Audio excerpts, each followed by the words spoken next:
Hello, am I audible?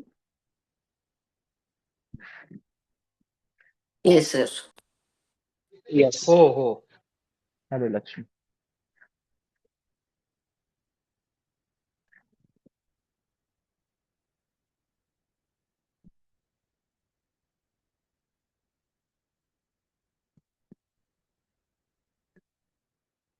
Am I visible too?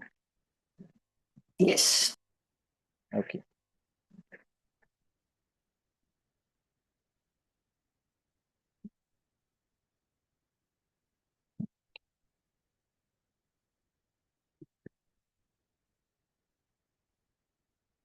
I usually use Google Meet, and after a long time, I'm using Zoom, and they have made so many changes.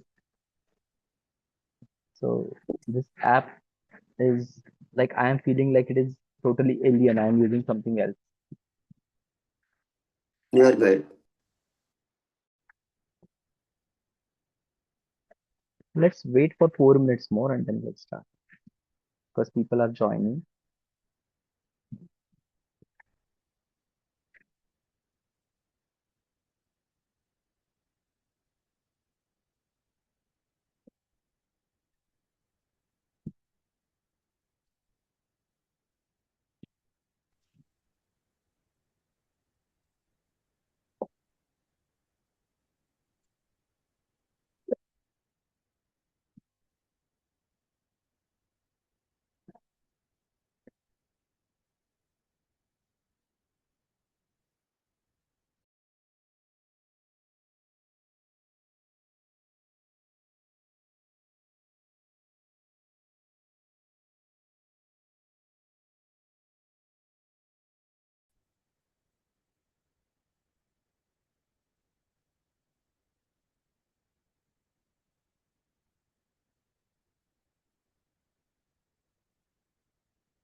Let's start.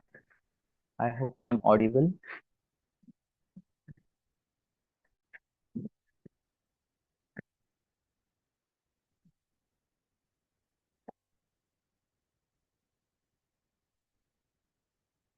Am I audible?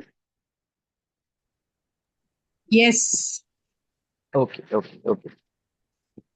So, uh, welcome everyone. Uh, so, uh, let me start with telling you uh, about specifically this innovative insight academy.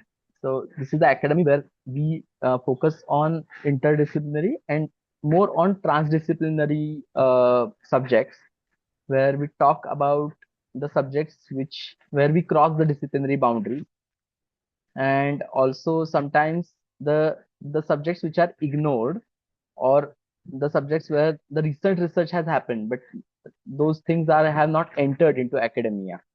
So to focus on that, this academy has started, and it is supported by multiple people. So today's topic so today's topic is Brahminism, a socio-political ideology, what it is, how did it originate, and how we can identify it, and how to tackle it. So the journey basically about this has started uh, long back, like around 10 years back, when a friend of mine, when I was saying something is, when I was studying in university and I said that something is very Brahminical. And then she asked me that how you identify what is Brahminical. Then I told her that uh, it is uh, basically there are few features that you categorize the thing, you institutionalize the thing, you create a kind of hierarchy. This is good and bad. So there are some. I remember that there were only four features I could tell her. But then this subject was in my mind. I am Pushkar Ekbote. So I completed engineering in electronics and telecommunication, and then I did masters in defense studies.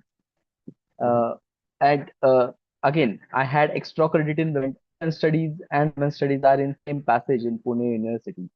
So and of course, in that whole building, I remember we used to have heated arguments, interactions with the students of all other disciplines.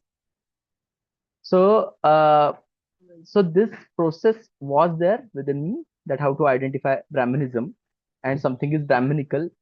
It is hard when uh,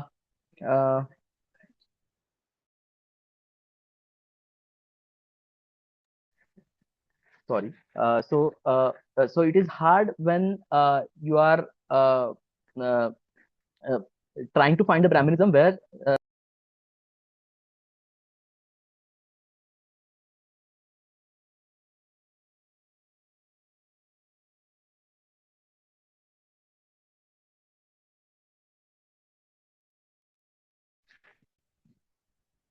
sorry for the glitch. So so in when you are in non-Brahminical spaces and you are trying to uh, find the Brahmanism, because Brahmanism has that this influence, overarching influence in Indian psyche, and even sometimes in Dalit movement and communist movement, you will find Brahminical tendency. So then, how to identify it was the question, and then I uh, slowly entered, took deep dive into that. I remember I was studying Indology in a university in Pune, and then the issue broadened, and then actually I entered into Bhandarkar Oriental Research Institute as a researcher in Pune. But my subject there was basically Zoroastrianism. I studied Avestan language from Almuthense. So I was teaching Avestan language. I'm also still teaching Avestan language. But my research field is basically Zoroastrian studies and ancient Iranian studies. And then when we are approaching Aryan question from that perspective, it is very different from the from other sides, specifically from Iranian side. And you don't find such kind of uh, hardcore Brahminical the system similar to Brahminism, even in Sasanian Empire, which was very orthodox. Though the priests were very powerful in Sasanian Empire, priests also had their own donations and inscriptions related to donation, but they were never in above the kings in hierarchy. So it is interesting when we are talking about Brahminism in that sense.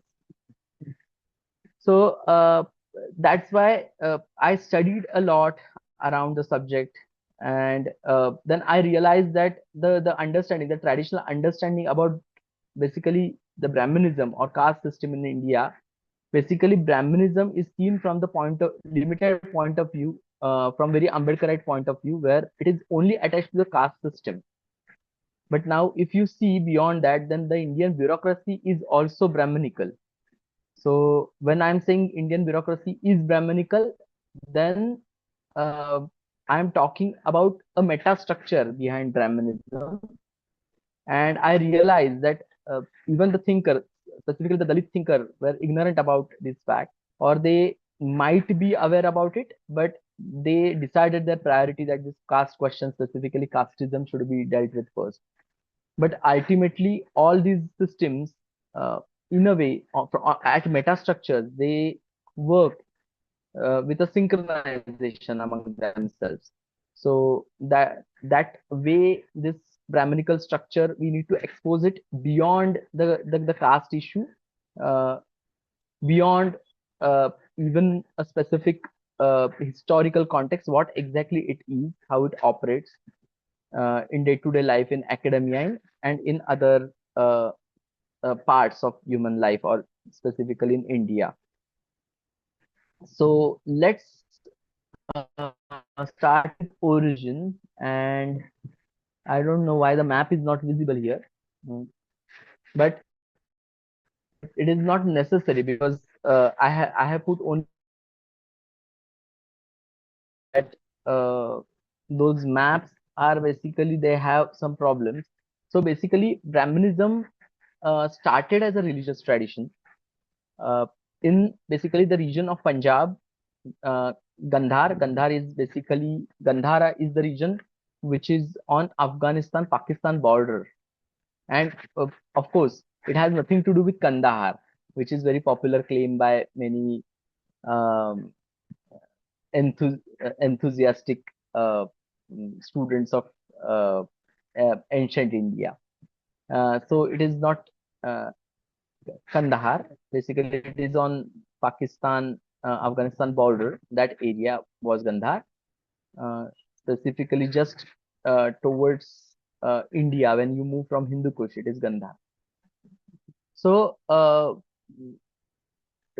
so that Gandhar region was the major center of this Brahminical religion, which was Vedic religion, and what it was is important. So it was not dominant force in India. If we see the current boundaries of India, or even the unified India before 1947, still this Brahminical heartland was located on northwestern region. So it is either northwestern frontier area up to Takshila and up to uh, Gandhara. So what was this specifically Brahminism as a religious tradition? So there were elaborate sacrificial ritual. There was a royal patronage. So basically, this religion was about performing sacrifices for kings, and the common people has nothing to do with those rituals. Specifically, they were priests, and these elaborate sacrificial rituals with lot of animals, lot of um, uh, things like homa or soma. So those soma sacrifices need animals, and also sura and pashu, sura and soma are necessary for majority of the rituals, and they are elaborate ritual. Like if you see Agnishtoma ritual, it starts one day before, like lot of preparation starts one day before. And that's why in later Vedic period we see that mm, like when it spread throughout India, we see that people started following the fasting.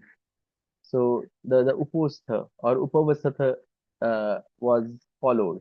That the Yajamana used to stay in that hut, in where the sacrificial ritual, that is yagya, which is going to be performed. So next is priesthood tied to the political power. So that I already mentioned. Then there was also emphasis on ritual correctness.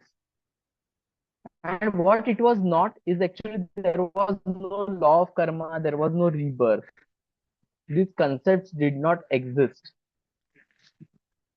So now I need to tell you that the major work about origin of this Brahminism is done by Johannes Bronkhorst. Uh, Yesterday was his first death anniversary. So he uh, passed away on 14th of May, 2025. So yesterday, but the major work, scholarly work happened by through Bronkhorst. I got a lot of information about the past, and lot of shocking discoveries were also happening, like very counterintuitive to Indian minds, when we have studied the Indian history through our textbooks. And also it was very different, or to look at even from the ideological point of view. Of course, Bronkhorst was a scholar. He did BSc and then he did masters and in Sanskrit. He studied Sanskrit in Rajasthan, and then he did his PhD in Pune University in Sanskrit. So renowned scholar. So let's move further. So then what happened? This expansion of Vedic sect happened in Indo-Gangetic plain. So exact area is unknown. So there are maps. There is a map on Wikipedia. Of course, I have taken that one. But uh, so it was one among multiple cultures, but exact extent of that expansion is unknown. And possibly this theory of expansion into Indo-Gangetic plain, uh, we are uncertain about the expansion. Uh, Basically, if we see Patanjali's Mahabhashya, then towards east, it is up to the confluence of Ganga and Jamuna. So it was up to Kashi or Varanasi. Till that region, it was spread towards east. Uh, and westwards, it was up to Gandhar. But of course, Patanjali's period, uh, Gandhara was not uh, owned or controlled by Brahminical society during Patanjali's period, because he's talking a lot of bad things about Gandhara, that now they are not following dharma and the dharma is banished from them. Because if you see compare, then Patanjali's period is much later. So you don't see any major significant present of these Brahminical system or rituals, or specifically Brahmins or Vedic system in Greater Magadha. So there were proto-shamanic and shamanic traditions which existed. So Buddhism and Jainism were born not out of Vedic uh, system. Actually, they were not aware about Vedic system. That is what mostly what we know right now. So uh, these systems are basically, so these systems which were followed in Magadha, so they were these were cultures in the east. So they believe on rebirth. They used to call it samsara. Then there were karmic retribution, so the law of karma. Then liberation from this cycle of rebirth, that is moksha. And ascetic and philosophical traditions were flourishing in the eastern part. But there is a hundreds of kilometers geographical distance between where the Vedic tradition was followed and uh, where specifically these non-Vedic uh, ascetic system which was followed. So there was a major gap between them, and of course, uh, there were different cultures and different belief systems. There were also deities, demigods were worshipped in South. So, uh, so it is very interesting to see that what we learned from the syllabi and up till now, that okay, Buddhism was a revolt against Vedic tradition, and even Jainism was a revolt. So that is not true. That is not factual. Uh, there are no evidences of such interactions even in their text. but later texts, specifically the Buddhist hybrid Sanskrit texts, are exclusively talking about this. And first colonial scholars in India, they studied these Buddhist hybrid Sanskrit texts. So that was the beginning.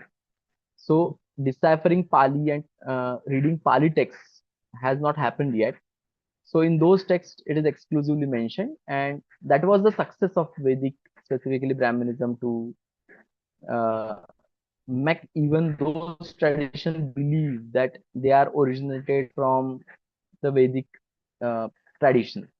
So usually we see that this Vedic tradition is um, considered as a background radiation, as a substrate, which is actually by default in India, and then all other traditions were born out of it, like Ajivikas and Jainas and Buddhists. But that is not true. And so, so that was the whole project of Brahmanism. We will reach to that point soon. So then comes the crisis. The major thing happened. So around 327 BCE onwards, the crisis started in Brahmanism. So first major disruption happened when Alexander invaded the northwestern Brahminical society. And then there are Greek accounts of influential Brahmins. There are names of influential Brahmins in Gandhara. Uh, there was also a Brahmin resistance, and it was met with massacre. There is also mention of Brahmins were massacred in that region. And of course, Alexander's uh, army, those generals, they never cared about the Vedic rituals. They were from very different society. Of course, this uh, confrontation with Alexander and the latter developments in Indian society, it is believed that after Alexander's invasion, we got the system of drama nataka from from Greek traditions, because they had a lot of amphitheaters and theaters in Greece. So those traditions were picked up from the Gandhara region through other cultures. And then we see also in India, in Sanskrit, the Nataka was got established. Then next comes Mauryan Empire. So they also did not have any interest in Vedic sacrifice, because Vedic tradition, see, as I mentioned earlier, the Magadha was out of this Vedic culture, Greater Magadha. So they had their own ascetic sects. The core discussion happening in Magadha at that time was what happens, how we gather this karma and how to do away with this karma. So lot of philosophical discussion was the core of the Magadha religion, and from that Greater Magadha, when it come to Mauryan Empire, it is mentioned that Chandragupta Maurya became Jain, and he abdicated his throne, became Jain monk, and went into forest or out of the society, and he was wandering ascetic. Later, Ashoka is mentioned as when he uh, became king. So major thing is actually he never was against Vedic people, because in his inscriptions he's mentioning about Brahmanas and Shramanas. You should respect Brahmanas and Shramanas. But interestingly, when Ashoka was not in power, he was just a general, and he was sent to Takshashila to suppress a revolt uh, in northwestern India. So, uh, but through Chandragupta up to Ashoka, we see that they Chandragupta or Mauryan Empire, they replaced the local rulers, they replaced the ritual system. So there was agitation, and there is a mention about the revolt in Takshashila. It was before Ashoka became Buddhist, even before he became king. But when Ashoka came to power, in his only the first rock edict, he mentions that he prohibits animal sacrifice, and he says that you should not have animal sacrifice.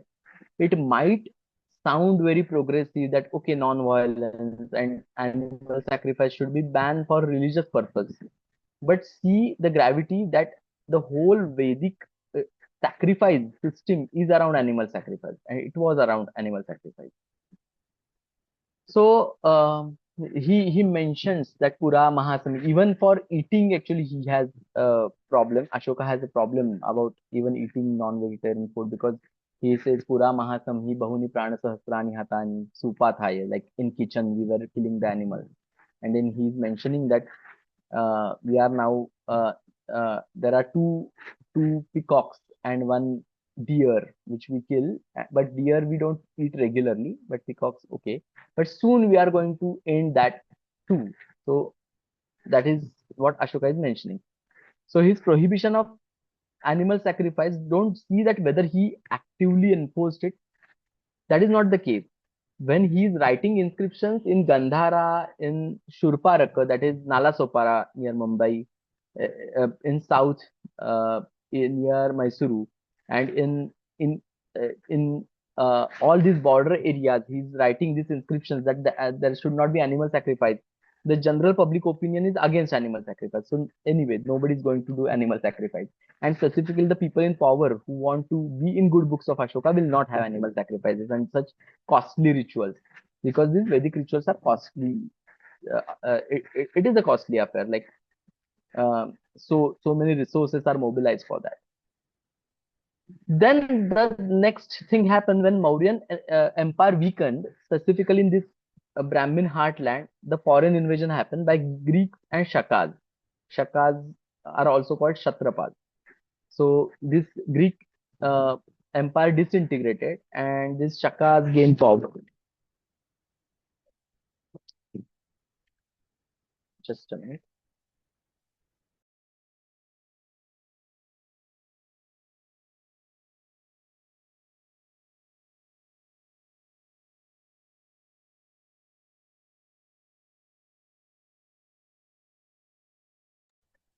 Sorry for interruption. Yeah. So Shakas were actually means Scythians. So they see a lot of Shakas like Nahapana and the Kadamakas and Shahratas. So Shahratas, in a lot of their coins, it is clear that they were Zoroastrians. Like mostly they were Zoroastrians. It is not clear, but Zoroastrians, they were not performing animal sacrifices. And even many Zoroastrians, like this whole thing happened around animal sacrifice, and uh, like they were following a different form of sacrifice around fire, but it was surely not the animal sacrifice, because they are oblating some grains or something in fire. But again, there is no priestly thing, does not exist, and they are not going to give anything to these Vedic priests, which are they are reciting a different kind of Indo-Aryan or Indo-Iranian text. So so basically, and Grikas and Shakas were also not following the uh, what that ritual purity and all that complex ritual thing. So specifically, they destabilized the society, they destroyed older Brahminical structure, and ultimately this Buddhist dominance in Gandhara was also established. So this in Gandhara region. Now there is another whole story that how even Buddhists who were against the debate, how they went and convinced the Greeks, who had a tradition of a debate through Socrates, through Plato, so all this tradition of scholars. So how Buddhists adopted that system and established a kind of uh, rule, we will say, or started ruling. Even actually, the Buddhism spread through trade routes throughout Central Asia. So that is another story, and how then this Vedic religion also had the debates with Buddhists and developed their own philosophical doctrines, and the system of debate got established in India. So that is much later. Right now, there is no philosophical backing and nothing. These are priests who are performing rituals centered around animal sacrifice, and their whole society, their patronage is gone. There is a huge uncertainty what will happen in future, and they have nowhere to go, and they have nowhere to survive. So here a new thing starts, and which is the current thing as a socio-political ideology. uh, Brahminism reinvented itself as a socio-political ideology during this period. So as nobody is interested in the sacrifice, complex sacrifices, so the focus shifted from the ritual performance to social ideology, the intellectual authority. There is another scholar, Pollock, who talks about the Mimamsakas, how Mimamsakas uh, rewrote the history. So they started rewriting their own history, and they started also reinterpreting Vedic tradition. Of course, that the Mimamsakas has a major contribution in this reinterpretation of ideology. There was another important thing that they claimed this Brahminical superiority, ritual purity. Uh, they also preserved the Vedic text through phonetics and all. We will come to that point. And then domestic rituals, so were preferred over these grand royal sacrifices. And then we come to in the next 5 points. There are Dharma Sutras, Shikshas, Pratishakyas, Grihya Sutras, where domestic rituals count, and then Vedangas, where actually the new textual traditions emerged from that, or they were written. So then again, the Brahminism became inward looking. So there is a pure, pure, secluded individuals. So that kind of image they portrayed. So first thing they did to establish their purity, they isolated themselves from the other sections of society and started living away from the society. And that way they started claiming that, okay, we are pure, we are secluded, uh, so and we are ascetic. And then they used to go to the kings and offer their services. So that started. But during this period, there were another lot of other texts which were written. So like Patanjali and Katyayan. So the Sanskrit grammar tradition and Sanskrit become the center. Sanskrit grammar become the center of Brahminical identity. So this grammar is basically a sacred knowledge, and use of correct language is actually Brahmin superiority. So this concept came. Then there was also this dharma. So in dharma, uh, so these dharma shastras were written where caste hierarchy was promoted, social order. There should be some social order. So there were purity rules, and slowly this Brahminism started becoming also legal social ideology. They entered into statecraft. So actually, it started practically through statecraft. The Brahmins, as they were organizing such a huge sacrifice, just imagine Ashwamedha sacrifice, such a huge sacrifice. So the sacrifice like Ashwamedha needs horses and lot of things. Like you need that chakra over you, and it is a huge, long, elaborated sacrifice. So to manage all those things, Brahmins already have these management skills. So this is the argument by Pollock that this external uh, or these internal rituals for the king got converted into a social order. So in ritual, the Brahmin is superior. Okay, so Brahmin is superior in the ritual, and the Yajamana is okay, the king, and he's inferior, and Brahmin is guiding him. So this system was replicated in a social structure in Dharma Shastras. It is externalization of yajna. Actually, Pollock describes it very well, even how linguistically it was played. Like the bali, which is uh, the sacrificial animal which you offer into fire. So that same bali, that same word was taken to uh, uh, tell about taxes. So even tax is also bali. And then here, if you are offering bali in Vedic sacrifice is the pure and pious work, then even giving taxes is a pious work. And following the rules, here you follow the purity. So same purity rules in society is a pious work. You will get benefit from that. So this started. Then that's why they started statecraft advising the rulers. And again, there was a interesting pact between these rulers and Brahmins at earlier stage. Brahmins said, we have divine power, we have divine knowledge, and so we will give you the divine knowledge through which the king will get legitimacy, a new king or somebody who is ruling, but now he will have the divine mandate, so he will get the legitimacy. Against that legitimacy, he will also get advice, because now Brahmins are going to advise him, the good advice. He will also get some free services, like if you are going on war, then we will perform some ritual for you, so you will be victorious. So all those things. Against that, what king should give to Brahmin? One is he should accept that Brahmins are superior than him.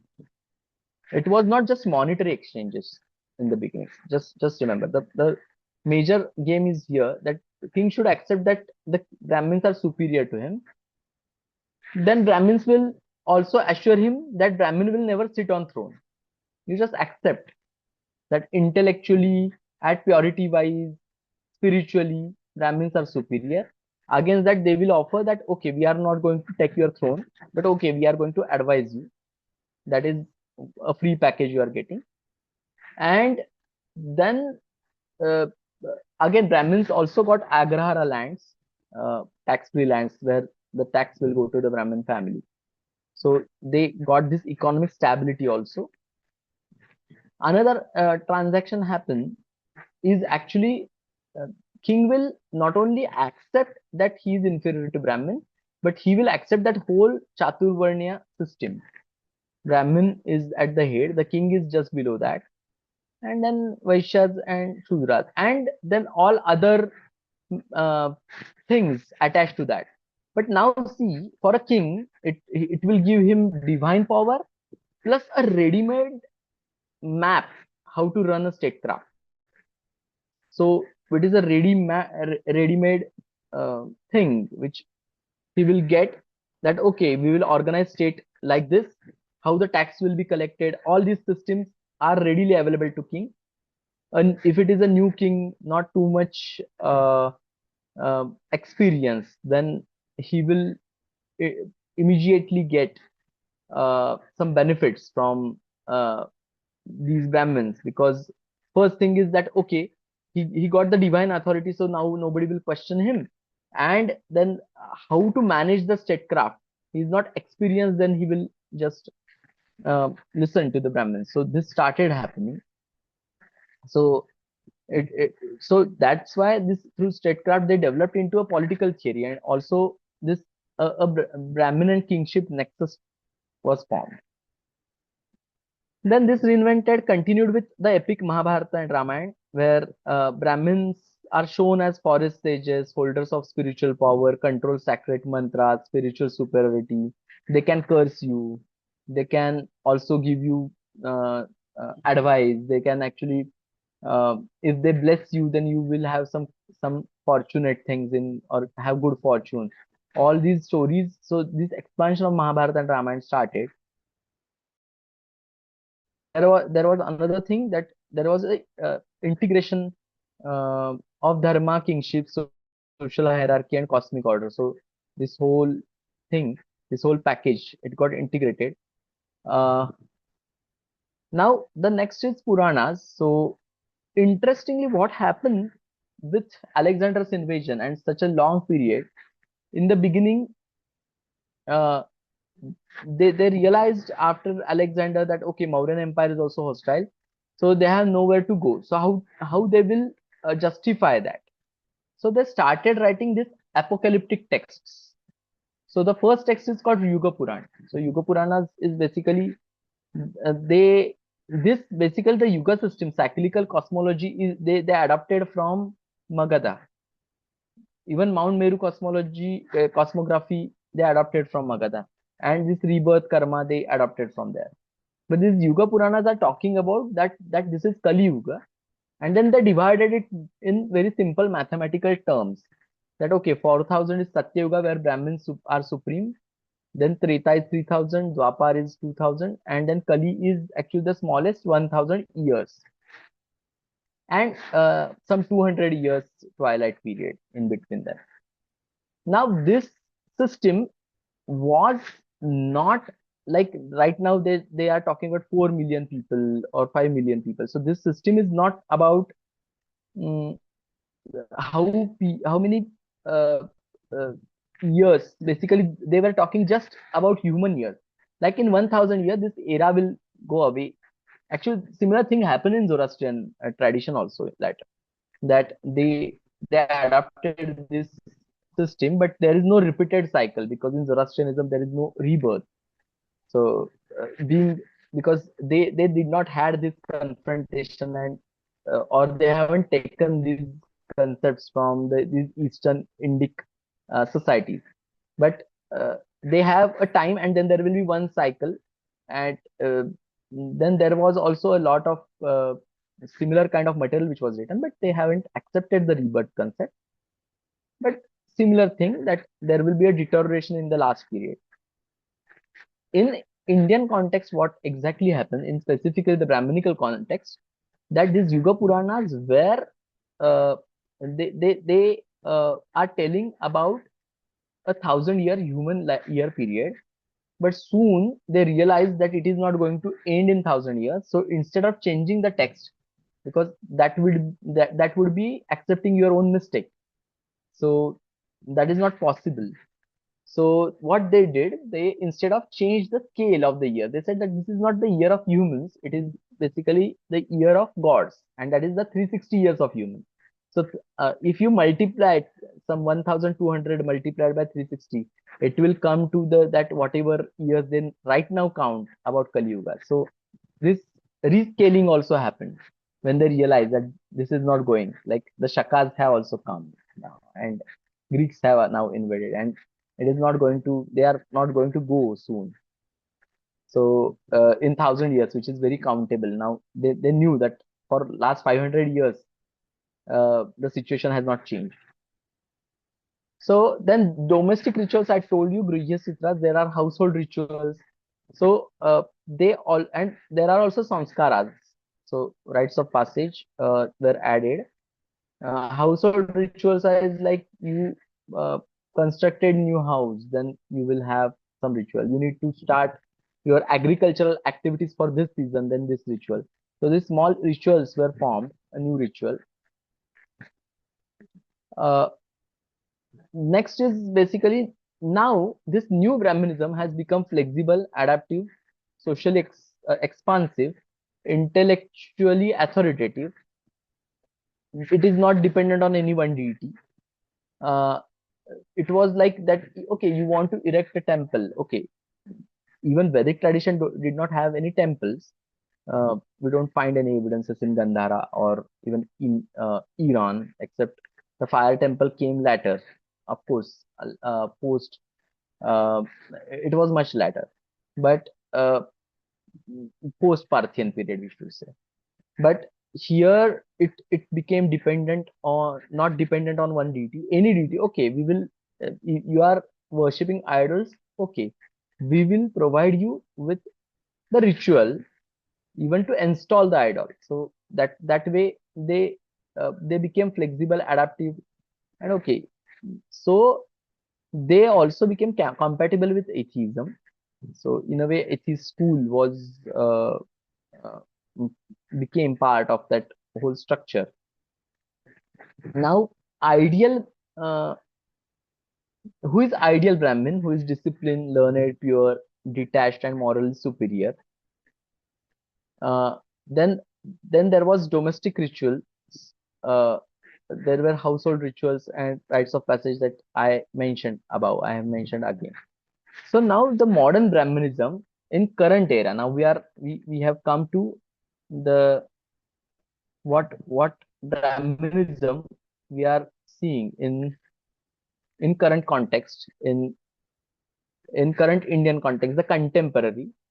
So this is actually, I have defined it this way. So it is Brahminism as a modern socio-political ideology is a systematic organization of society and politics around the permanent dominance of knowledge producing, norm setting elite, which legitimizes hierarchy as a neutral or meritocratic, so natural or meritocratic, which monopolizes the criteria of social worth and reproduces its position by controlling access to cultural, symbolic, and epistemic capital, while presenting this arrangement as universal. The comma is not there. Universal, rational, or civilizationally necessary. There should be comma. Okay, so universal, rational, or civilizationally necessary. So this is how uh, I defined this Brahminism, like what I understood the current Brahminism.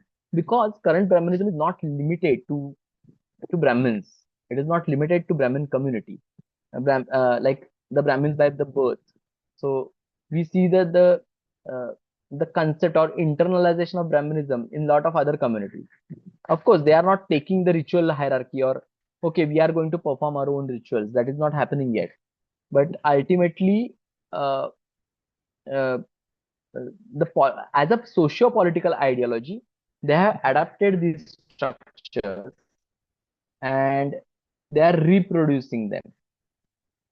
So now, what tools this modern Brahminism uses? So we have seen the history, but we now came to the current era very fast, because now you will see that how they are linked to all these older developments. Because as we mentioned, Brahminism is adaptive, uh, it is flexible. So that Brahminism as an ideology also changed a lot, and we have reached to this point.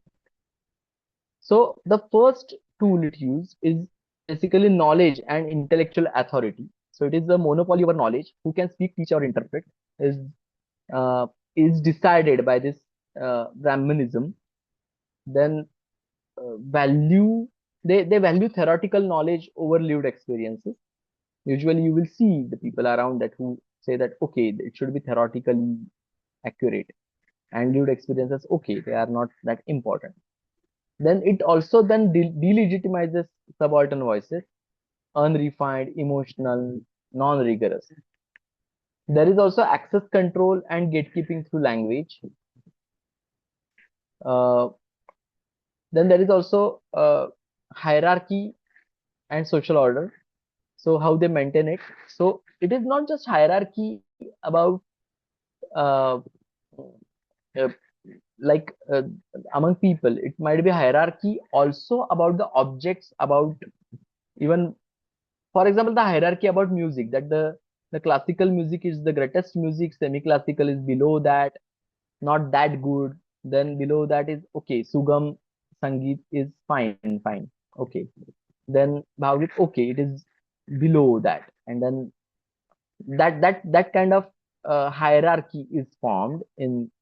It is not hierarchy in all aspects. So it is also hierarchy in knowledge. What knowledge is the best, and what knowledge is uh, not good or not up to the mark, is decided by Brahmins or Brahminism, I'll say.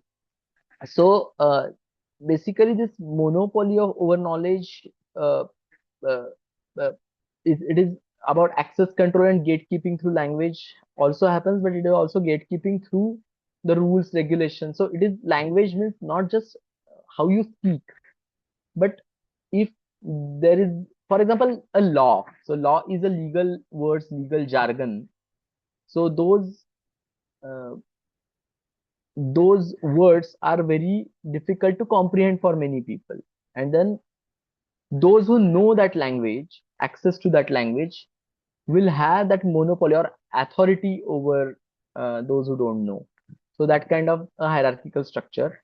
Or you are presenting something outside uh, in some conferences or at some intellectual discussion forum, and then you are not using the correct words, exact words, the scientifically correct words. Then you will be considered that okay, he is unrefined. And so it is the way to delegitimize uh, way to delegitimize the uh, the uh, the voices of subaltern, because everybody is not refined in the language. Then there is also so in hierarchy, it assumes and justifies natural hierarchy. Some people are more deserving. It certainly reinforces the caste based or and class based stratification. Certainly, not overtly. Uh, Prefers order, purity, structure over equality and fluidity. And now we will come to purity again. Uh, so then there is also exclusion and gatekeeping. Uh, uh, so uh, So it basically creates a closed circle of or networks within academic, cultural, and institutional spheres. Uh, so through those closed circles, they are controlling who can get into this academia. So this access based on cultural capital, language, lineage, or social codes. The people are allowed basically. Uh, So they also claim diversity through tokenism. So the one who have similar close by cultural capital, or at least it is or remember. So at least speaking the language, the pure language like you, or uh, even if he's not of good lineage, means he's like tokenism. Many a times the Dalit who has similar test like you are taken into those closed circles or networks to show that okay, we are diverse. We also have Dalit. So tokenism is very much Brahminical phenomena which is currently used. So okay, so there is no structural what do we say structural uh, mm, changes are not there. Actually, that is not bar. So basically, there is no structural acceptance or changes. That means so it is just tokenistic, not structural. Now the the purity politics. So there is an obsession with purity versus pollution, and it is not literal. It is also moral or intellectual. So that purity and pollution concepts are not just about in that traditional sense about the caste and they are impure, but there is in Brahminism you see that obsession about purity versus pollution. The language should be pure. The uh, morality or intellectually your thoughts should be pure, and so this purity discourse happens around that. There is also uh, discomfort with hybridity, ambiguity, impure forms of expression. So if you try to fuse two things, if somebody says that okay, we can mix them together, so there is a tremendous discomfort about this mixing. Those things should remain separate. So in that hierarchy system, it is also the categorization. Their categories should be different. How you are mixing them. For example, in classical music, suppose, is it allowed to mix the ragas or not?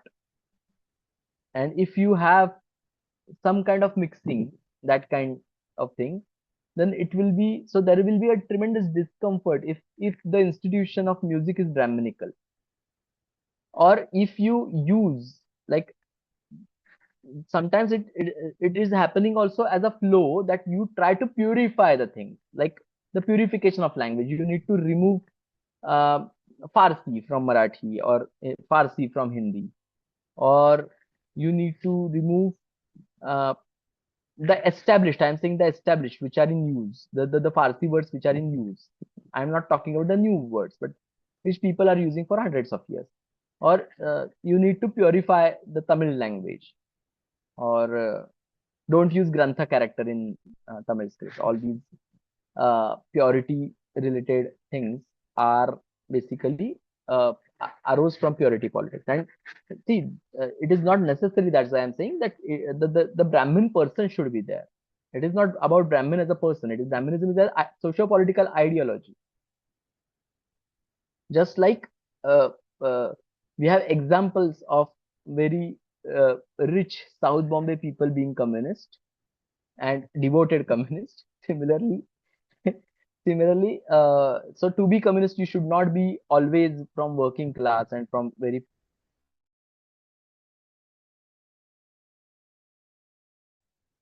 with same logic that this is Brahminism as an ideology. Anybody can internalize it and reproduce it. Then it also police the behavior, language, and aesthetics. So police, so it is policing. So why you are talking in such a way, or your language is impure. Even about your expression, your body expression is also policed. So the body expression policing is also a mechanism of or tool of Brahminism. Then there is also moral superiority and legitimacy. So it projects itself as a morally superior, rational and objective, and uh,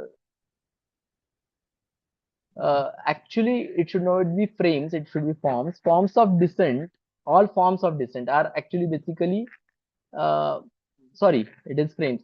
Frames dissent as ignorance, irrationality, and lack of sanskar. So basically, if you have any form of dissent is framed as ignorance, irrationality, or lack of sanskar. That I wanted to say. Users ability and user ability and actually basically the decorum thing is used to as a tool to silence the radical voices. So somebody is actually having radical silence, so unnecessary. It is basically Brahminical gaslighting. We see it through and through, even in the progressive movements in India. Uh, Progressive, uh, uh, secular movements, all these movements, they also have these elements, internalized Brahminical elements, that there are radical voices, then they will be silent under the name of decorum and ability, and many people might have experienced it around. Like you might also have experienced that decorum is used to silence uh, the injustice you are facing. Then uh, now there is also depoliticization. Words confronting structural inequalities. Uh, okay, so it is basically about structural inequality. So you usually, so there are two types of inequalities. So so visually you will cure, basically visually you will cure the through tokenism and all. But if uh, there is a so these words which confront this structural inequality, they will be depoliticized. There will be no, it will be it might sound very Orwellian to you, but such kind of depoliticization is uh, uh, uh, used. So they are depoliticized basically, and this direct confrontation is avoided. So here the language is the terrain. Then okay, it is actually, there is a mistake. I don't know why the characters have misplaced. Okay, it frames the issues as individual failure than systemic injustice. It promotes neutrality while maintaining status quo. So you need to be neutral. So that neutrality, continuously we need to be neutral. That promotion of neutrality uh, for the sake of, or to maintain status quo, is also one of the tools of depoliticization. And it also uh, frames that actually if some individual fails, so it is that person's individual failure, and not the, you hide that systemic injustice. When you tackle this injustice, when you talk about them, then it will be politicized. So okay, he had that problem, he had depression. Suppose with the systemic injustice, if somebody commits suicide because of systemic injustice, it will be portrayed as he was in depression. It was basically his own failure. Then next thing is tradition and legitimization. So it is appeal to tradition, shastra, text, heritage to justify the current structures. So so if there are unjust structures, you justify them through tradition, shastra, text, heritage. Text means it is,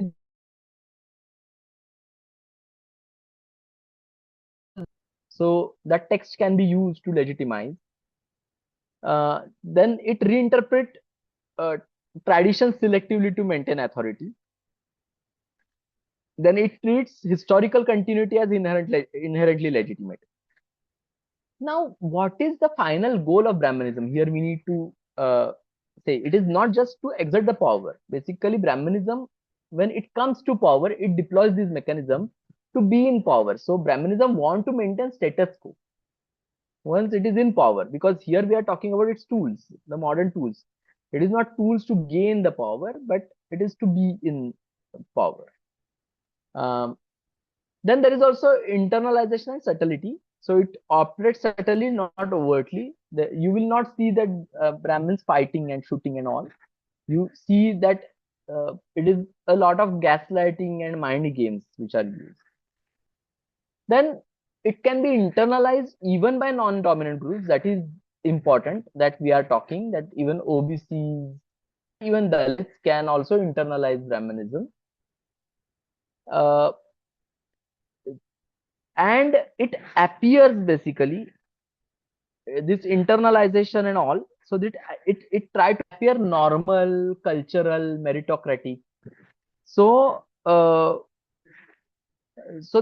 basically that is used as a tool, basically, that this is normal, this is cultural, or this is the culture, or cultured. So cultural and cultured are things. Meritocracy is the major tool which Brahmanism used to maintain its control. uh, then the next is basically this meritocracy narrative. There is a strong emphasis on merit privilege. And it also ignores access to education or resources. Is reality. All these things are happening. So, or happen around. Then there is also control through soft power.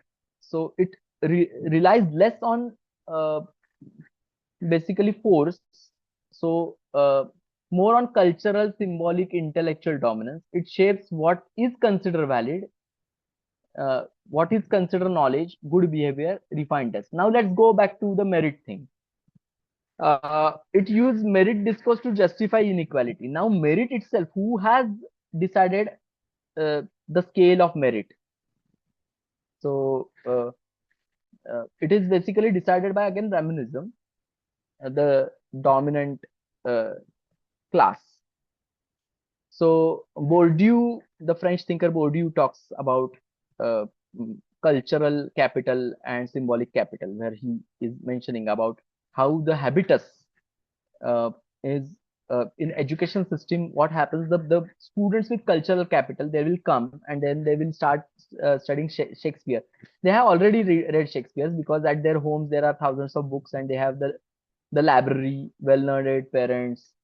Parents also have that test about Shakespeare, so they already internalize uh, those things. Now syllabus is designed around these things, so those things in Shakespeare or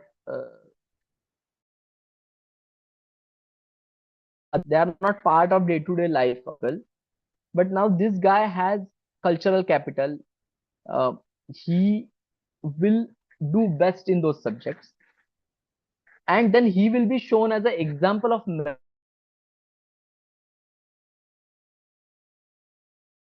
in whole system, that okay, this is the merit, and because I have achieved this.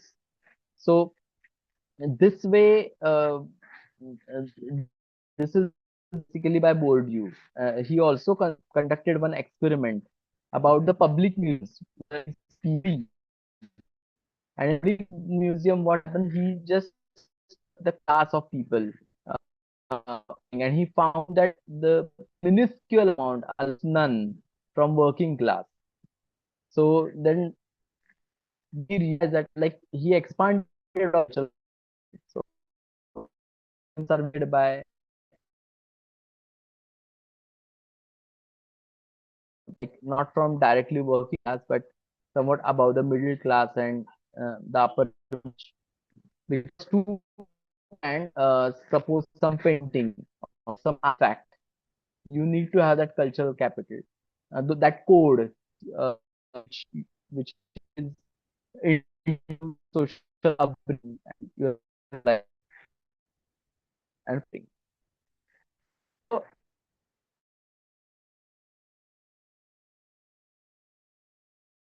defined through control of power. So okay, just we will take a break. Anybody want to talk anything? We had little difficulty hearing you for last few minutes. I'm not sure others were able to hear. Okay.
Hello, is it fine now? Yeah, I can hear you now. Okay. Yeah. So we have talked till now. Uh, like we can discuss something. Like then we can go further to the part which actually I haven't mentioned in those four questions, but when actually Brahminism is threatened or it feels threatened, what tools it uses. So that is the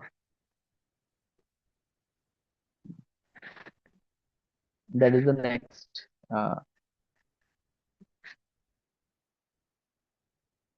part. So anybody want to talk anything or ask anything?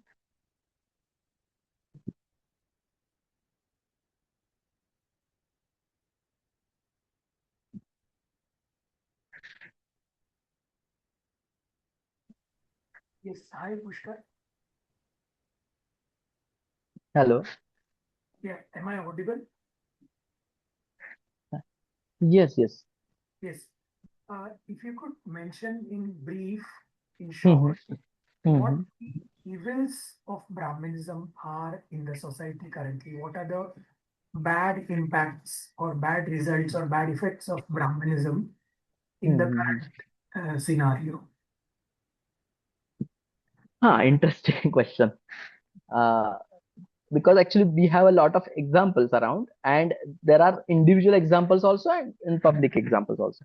The major example I have seen, like where again it started in my brain that okay, we need to talk about it when there was this uh, the new transgender bill was introduced in parliament, and I remember that uh, uh, see there was a committee also, the people from the community went there to sit with the government, and so okay, there is already a committee, they were not consulted. So the bureaucrats said, bureaucracy being inherently Brahminical, first thing, and then how the government and all this approach happens, that he said that okay, so we did, what is your problem? So they said that it is already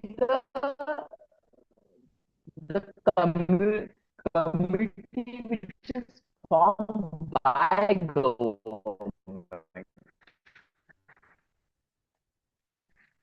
after the first transgender bill. So after this second transgender bill, we were not consulted, and then the bureaucrat said that we did not find it necessary to ask you anything about this. Okay, what you are going to add to this? And basically again this medicalization of the gender identity, of course, there is a good writing by a US scholar on this, but this medicalization of identity in the Indian context is happening because nobody cares. Okay, mainstream does not care that, okay, what is their problems, and okay, they are already on margin. But all, we could not if you hear. read We were that having. law carefully, all these things uh, which traditionally part of the community, badhai and all those rituals, which people for hundreds of years were criminalized. Oh,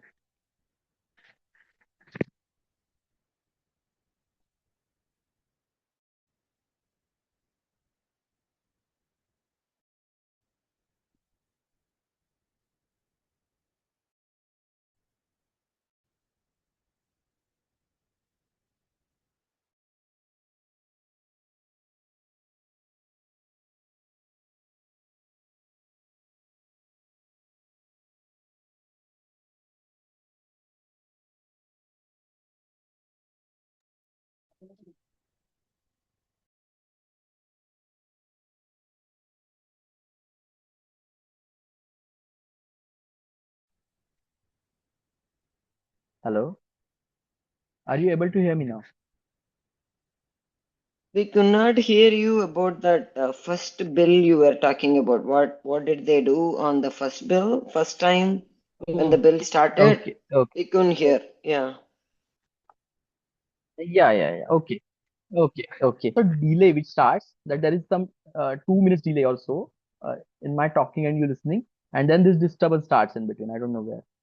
Okay, so after first bill, they formed a committee, and in that The committee, first in the first bill they said something. That part we missed. yeah, no, so in first bill, after first bill, they formed a committee. So while second bill was formed, they haven't consulted with that committee. So so then committee went to meet them, and then they said we did not find it necessary to consult with you, the people who are going to get affected. That is one of the examples that how it operates, like how the system operates. Another thing is about even tribal rights or these other rights, like the uh, when environmental right thing happens, just not just environment but the tribal rights. So there we find that these tribals, uh, they are not mainstream, and then uh, when we are talking about development and all, those narratives of development are constructed by uh, a Brahminical, the person might not be Brahmin, but a Brahminical system. That's why all those uh, which used to tell people uh, what is development and you need development. So that development narrative is basically crafted by the elite, social elites.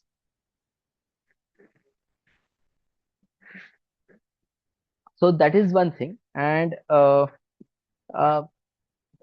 about education system also, now see there are a lot of things like Indian knowledge system, for example. So Indian knowledge system, what they are teaching under Indian knowledge system, I'm not talking about some specific courses like there. I studied Indology. Indology is about Indian knowledge system. So we know the Vastu Shastra and all these Indian texts. What's happening that is making Indian knowledge system compulsory. And again, they're what the half the things they are teaching are basically uh, uh, what the popular beliefs or what you want to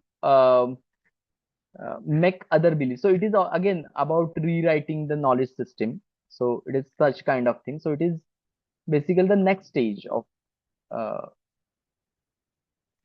Specifically, another important thing is I feel that this North centrism in Indian history and all specifically uh, uh, throughout the history, I'm saying that this is also outcome of this Brahminism, because the Brahminical heartland is considered India, and then these all peripheral regions are out of that Brahminical heartland. Specifically, I am talking about uh, the the latter Vedic period, like the late period, like Gupta period and all. So that whole heartland was uh, in the north, and so that whole history and center of India is considered around, and so we are very much sensitive about all these issues, uh, specifically about uh, the Sanskrit. We are oversensitive about Sanskrit, oversensitive about the Hindu and Vedic tradition. Of course, Hindu and Vedic traditions are different, and then this is the transition period we talked about. Basically, when Vedic tradition converted into Hinduism, it also changed from uh, a sacrificial, fire-centered, uh, ritualistic religion to Hinduism. So that transition also happened during that period. So there are these examples, specifically in education system, in syllabus design, how this happens uh, is a major thing. Another thing is also in see now there are quasi Brahminical things. Actually, they operate in the Brahminical sense only, but in basically medical journals or scientific journals, who can write and who cannot. So usually there is a glass ceiling which we talk about, where the lower caste can't go up, or there it might not be between lower caste. Even suppose there are all people who are of the same caste, Brahmins, then how the selection criteria is decided? It is again on their cultural and social capital and the acceptability of what they are talking. So the how they are fitting into the norm. So these are the some examples, uh, how, and some more examples will be clear when we will talk about the next point. So basically, it is let's revise quickly. So we will discuss about the next part. Let's revise. I'll revise it. There might be some more points which might uh, come to your mind, but basically there is the legitimacy.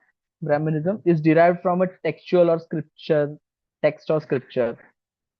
So uh, it is about interpreting. So it is, what is Brahminism? It is an interpreting authority to interpret, and uh,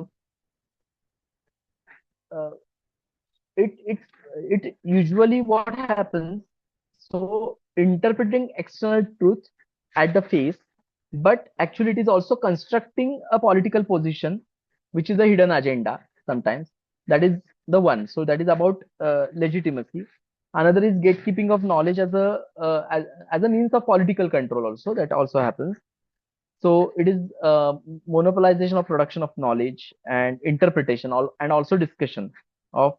Uh, there is also legitimate knowledge. Then there is also there is a right to define the things, and what counts as a valid knowledge is basically defined or is controlled by some class. So that is also Brahminism, and that is usually interpreter class. So there are some attributes to that class. Those, they consider themselves superior. They might not be Brahmin, but they are considering themselves superior. So that is one thing. Then hierarchy as a neutral order. It is presented as a neutral order. Then ritual and symbolism are the substance. So I mentioned one thing about you need to have that proper language or proper procedure, and you should not be uh, you should maintain that decorum thing. there is also another aspect of this decorum. So there is also there is important place for correct procedure, form, ceremony, or symbolic performance. Uh, Basically, ritualistic adherence to the norms and tradition or protocol will give you political legitimacy. Uh, and then there is, if there is a deviation, then that is the threat to order. So that is another thing. So basically, tradition, protocol, all these things, uh, adherence to the norms, traditions, and protocols is important, and that will give you political legitimacy. That is another thing. There is also so ultimately, the final uh, mm, aim, the demystified aim of this is that the interpreter class is indispensable, and so so even the modern class, modern interpreter, there is a class of interpreter in modern world also. So let's just like jurists and clerics and scholars or advisors, bureaucrats. Why bureaucracy become inherently Brahminical? It is because it is a class of interpreters, and interpreter class makes themselves indispensable. Then and also the interpreter class has another function in society. It mediate between people and power. So there is a power and people, and the interpreter class is the mediator between them. There is also there is the exclusion, but exclusion is basically justified, or it is dressed as covered under qualification. So access to political participation might be decision making process. These are elite spaces, and that's why they are restricted. And then how they restrict them? Through qualification, merit, or preparation. So some kind of, you need to have some kind of initiation for that, and initiation, and then you need to show your own worth, and then that worth is defined on the basis of merits. Then next is, and merits are again defined by mm, the mm, elite interpreter class. Next is the logic of pollution. It is basically contamination. We talked about that there is an anxiety about mixing the things. There should be a strict categories. So it came also from the historical Brahminism, that these classes, cultural ideas, or people, they should remain segregated. Uh, it is about. It is also about. As an example, it is also about when they talk about protecting civilizational purity. It is also about that. Because basically, they are protecting the purity of something, or uh, the politically, the outsiders or reformers or subalterns, they are basically pollutants in who threaten the integrity of established order. So if uh, when we will go to defense mechanism, then it will be clear. But then there is also co-option rather than confrontation. So anything which is uh, confronting you, then there will be co-option. It is also a defense mechanism, but it is actually usually a policy. Though, so there is a non-violent suppression of dissent. You absorb them, neutralize the challenge, or give them a place in your hierarchy somewhere. That okay, you can be here. Uh, anyway, we will be interpreter class. We are not denying your existence. Just be here. We are giving you position in this hierarchy. Then we talked about from the beginning that there is also king priest complex, or this, there is a this compact. So the power needs validation. So that thing also happens. And then the Brahminical authority, Brahminical systems, how they entered into this, they provide the legitimacy to the power, and the power need to accept their norms. So norms which are set by these, yeah, Brahminism. Then there is also some particular cases, usually what values or interest or worldviews you want to impose, you usually wrap them under universalism, that okay, they are universal. anything, something is universal.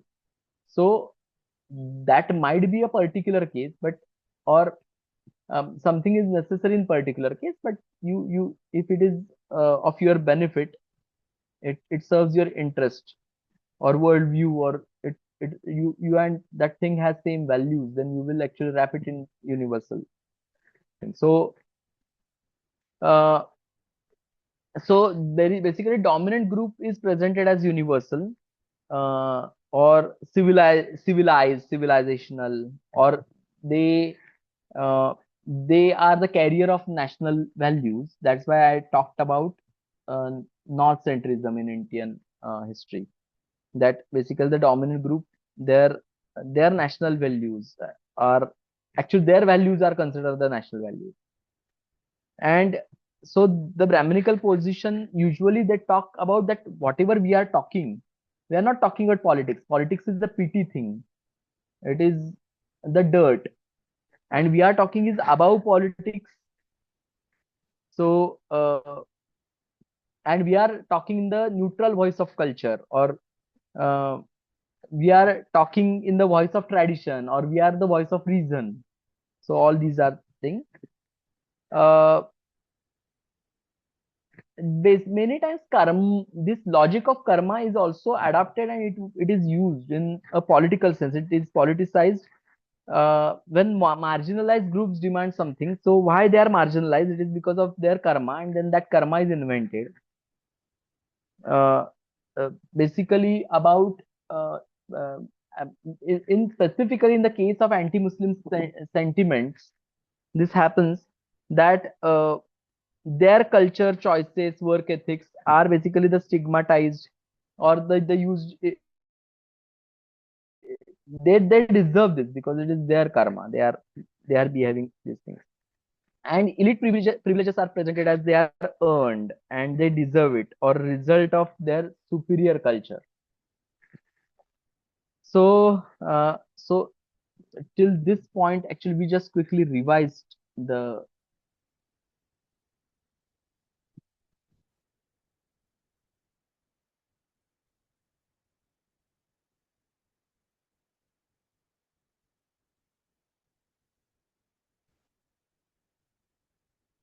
Okay, so we also talk about the self-preserving. What are the self-preserving strategies of Brahminism?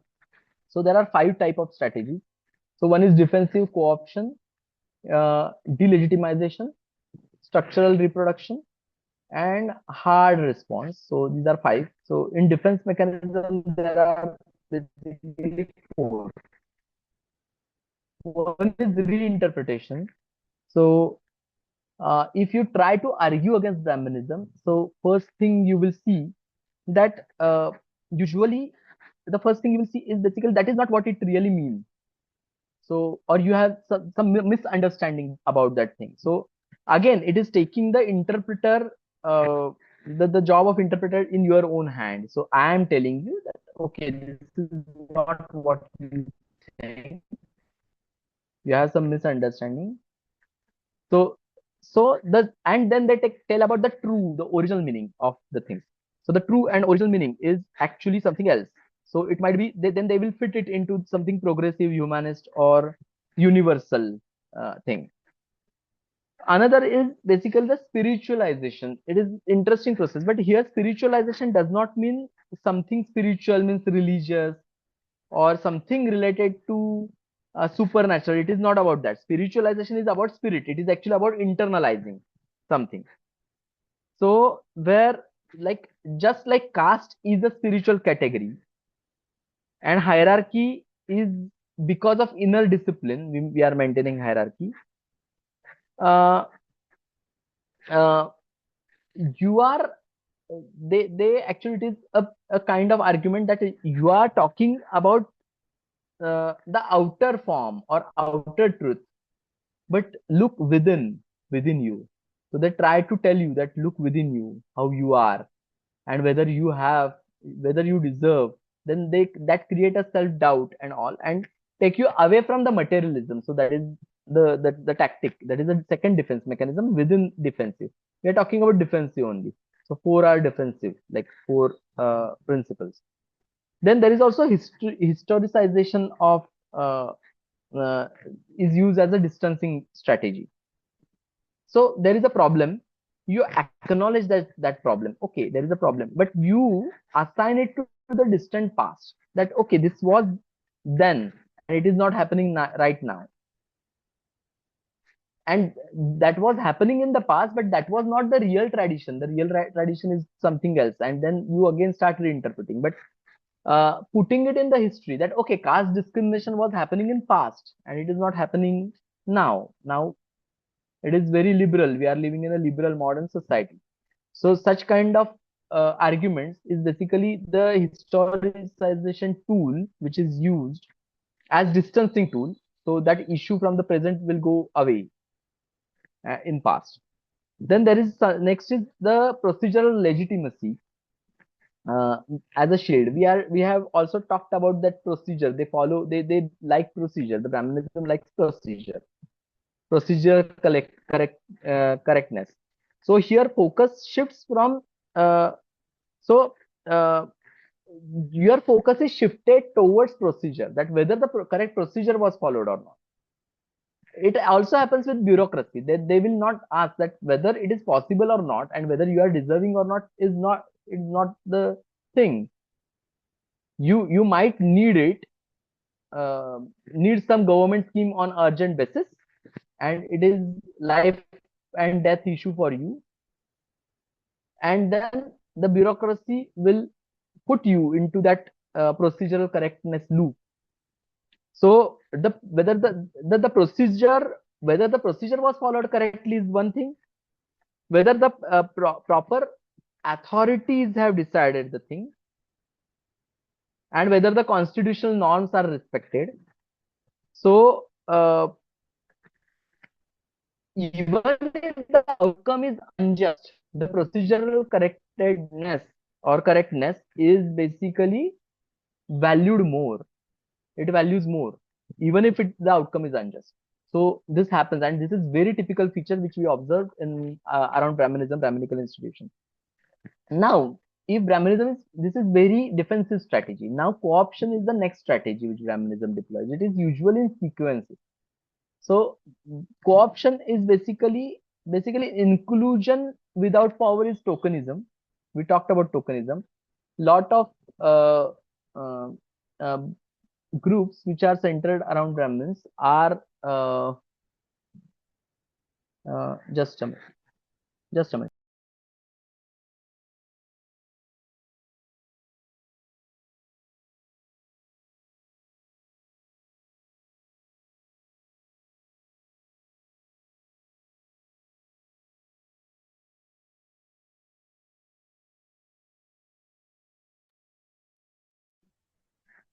Am I audible now?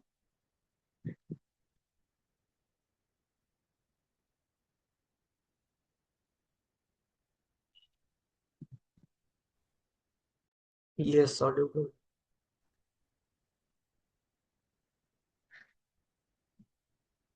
Okay. Let me just yeah. Are you able to see the presentation now? Right now? Yes.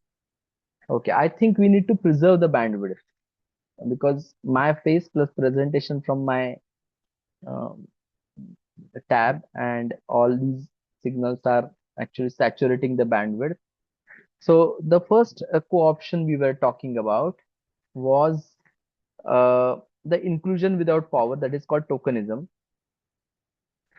It is when it is basically something is threatening uh, suppose there is a threatening individual from a subordinate group who is threatening the order. I'm not talking about individual. They are threatening this Brahminical order system. You elevate them, you give them visibility, credentials, and symbolic recognition. So, and you will not make any changes in condition or system. Hmm. Just you will say, so without even changing the condition, you will say that system is open and of course meritocratic. So it is open for all and it is meritocratic. So he had merit. You will first elevate him. You will show that he is basically he has some credential, even your enemy. And this elevation and then this symbolic recognition is very interesting. It happens in 1984. If somebody has read George Orwell's, that uh, that the writer of the book, that Emmanuel Goldstein, I guess. So he is basically symbol of the resistance, but that resistance is basically nobody's talking wrong about him. But okay, there is a symbol. Okay, the system remain like this. A person is kept. Uh, so the so by using this, there is no change in condition. You keep that person. You elevate his credentials. You symbolically recognize him. He's important. Then once you raise his height, once you elevate him, you will not change him in condition, but you will show that how the system is open and meritocratic. He had merits, that's why he is sitting here. We are listening his voice, and once he become a symbol of all these uh, uh, what individuals of subordinate group, then the collective claim for the change can be silenced through his symbolism, that symbolic presence. I think you are getting it, right?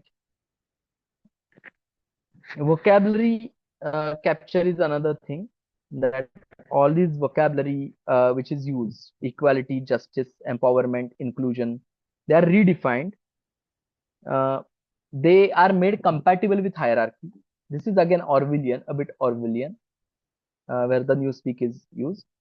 So, so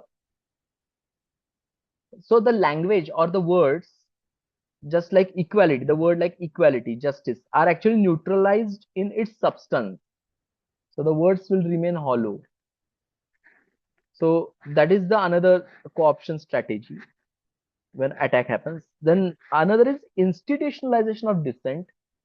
Uh, this was happening in India in past, specifically in very Marxist sense.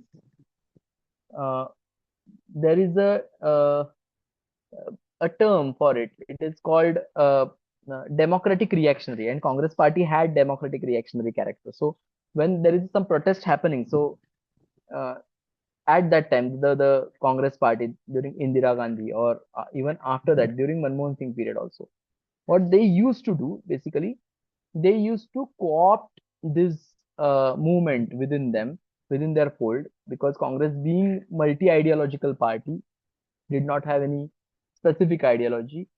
uh, uh, Indian National Congress, they absorbed them. Then they used to give them some, put that person in some government committee or academic department, or put him in making some policy framework, or let them open some NGO. So this basically democratic reaction is equivalent to basically this institutionalization of dissent. So the dissent is basically the radical movement is basically institutionalized in the form of NGO, government committee, academic department, or policy framework is the strategy.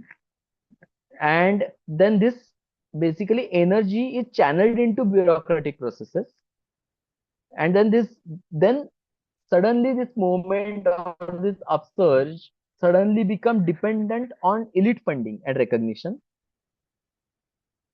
and the leadership of that movement becomes a new layer in interpreter class. So they became Brahminized. So this is actually the process of Brahminization of even some radical movement which is opposing you. So this is the co-option strategy which Brahminism deploys. Another is actually uh, creation of internal hierarchy within the challenging class. So in the class basis, suppose some specific caste is protesting for something, so you identify those who are most amenable to its values, like to Brahminical values. So the one you identify some of them who have right cultural capital, right procedural commitments, right institutional affiliations. something of that sort, then you separate them, you tag them that they are responsible, you tag the moderate group as a responsible and radical as irresponsible, and then you split that whole movement. Then the moderates will be from your side, you will co-opt them.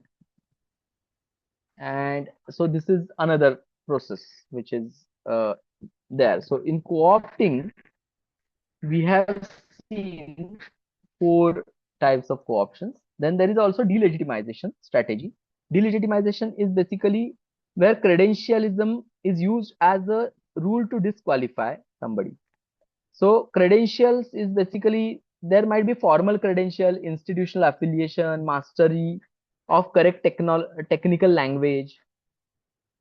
So here they use these things to dismiss the substance of critique. Just they will focus that, okay, he don't have credentials. Whether whatever is talking, whether it is right or wrong, is kept aside, and just the credential part of it, uh, whether he has, like, usually the question is asked, what are your qualifications to speak on this? So the form of argument is attacked rather than the content of the argument, is the first delegitimization strategy. The second is emotionalism versus rationality. Now this is very interesting, that expression of passion, anger, or collective energy is equated with being emotional, means irrational or driven by resentment. In uh, uh, Goldwalker Gurji's bunch of thoughts, he talks about that working class movement is basically their resentment towards the rich, and there is no meaning in that. Basically, this movement is uh, just product of that, because they have a jealousy about that class who has money, and that's why through that jealousy they are their expression is coming as anger and all. So that kind of delegitimization we have seen in bunch of thoughts. But there are other ways also, like in expression. See, if you see how Brahminical patriarchy, now first time I'm using the word Brahminical patriarchy. So how Brahminical patriarchy controls the Brahmin body, specifically Brahmin male bodies and women bodies, is very interesting in this sense. Uh, Usually it is expected that a Brahmin woman need to remain composed, should not be too much expressive, and uh, and we also talked about Mahabharata and ancient period, that from where it got originated, that they are composed, they are logical, they are logical. So through that it came. But now just see that uh, uh, how, if you see a Dalit woman or a tribal woman who is living in rural area, whose husband died, you will see she is crying out loud and banging her chest and all. And if you see a death in a Brahmin household, it is very calm, composed. It is uh, so even the bodies, your expressions are itself controlled.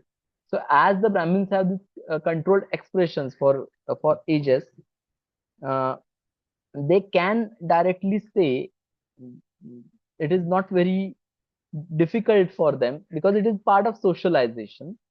So they can calmly say that, okay, he is talking aggressively, he must be angry. And being angry or being expression of passion, anger, or any kind of collective energy, we will also come to collective energy later, but any kind of collective energy uh, uh, is basically considered emotional. And being emotional, a person talking emotionally means he is irrational. That is usually equated. And then Brahminical position is basically dispassionate, rational, cool. That means it is more credible. All these three values are attached with credibility. So anger at injustice is usually pathologized, and detached analysis of that injustice, it is detached from its origin. The detached analysis of that injustice is valorized. That is the crux of this technique. Then third one in this is, we are uh, in this delegitimization, is basically complexity is used as a weapon. So clear moral or political demand is basically responded with enormously multiplying the complexity, that it is not that simple, or you are so you have to consider some historical context in this thing. I am just telling you dialogues, what you hear to be clear. So complexities, uh, basically it is, uh, it what it creates, it produces a delay, confusion, or exhaust the challenger. So that is used. Actually, on contrary, sometimes oversimplification is also used. So it is selectively used.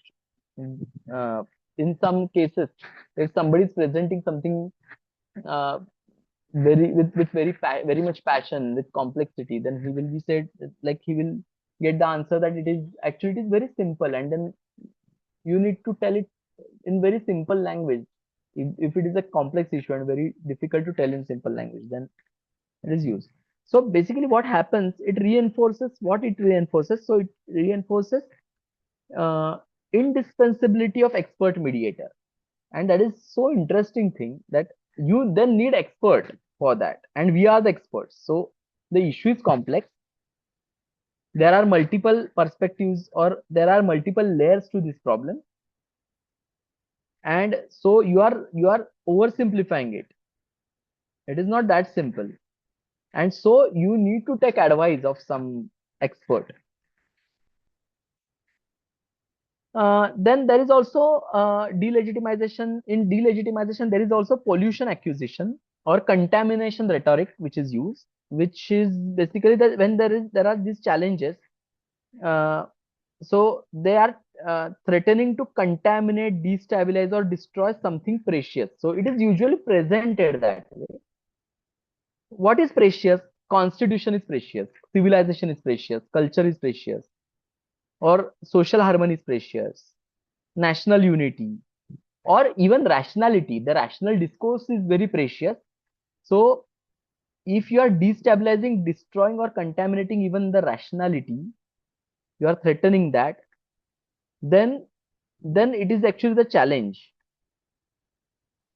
So in the defense of status quo, you uh, actually Brahminism project that it is defending something which is universally valuable, just like nation states. So nation states are born and die every now and then. Like, there was a superpower. Many of you might be knowing the name. Its name was USSR. So the world was divided in two poles. So it was bipolar world, and nobody would have thought that, okay, there will be no USSR after a few years. There will be no country on the map. Or Yugoslavia. It got divided and still getting divided. So nation states are born, they are divided, and then usually this might sound like organic theory of state. Of course, there are problems with organic theory of state, um, but it is not very something precious and something universal, because nation states are born after industrial revolution in some historical context.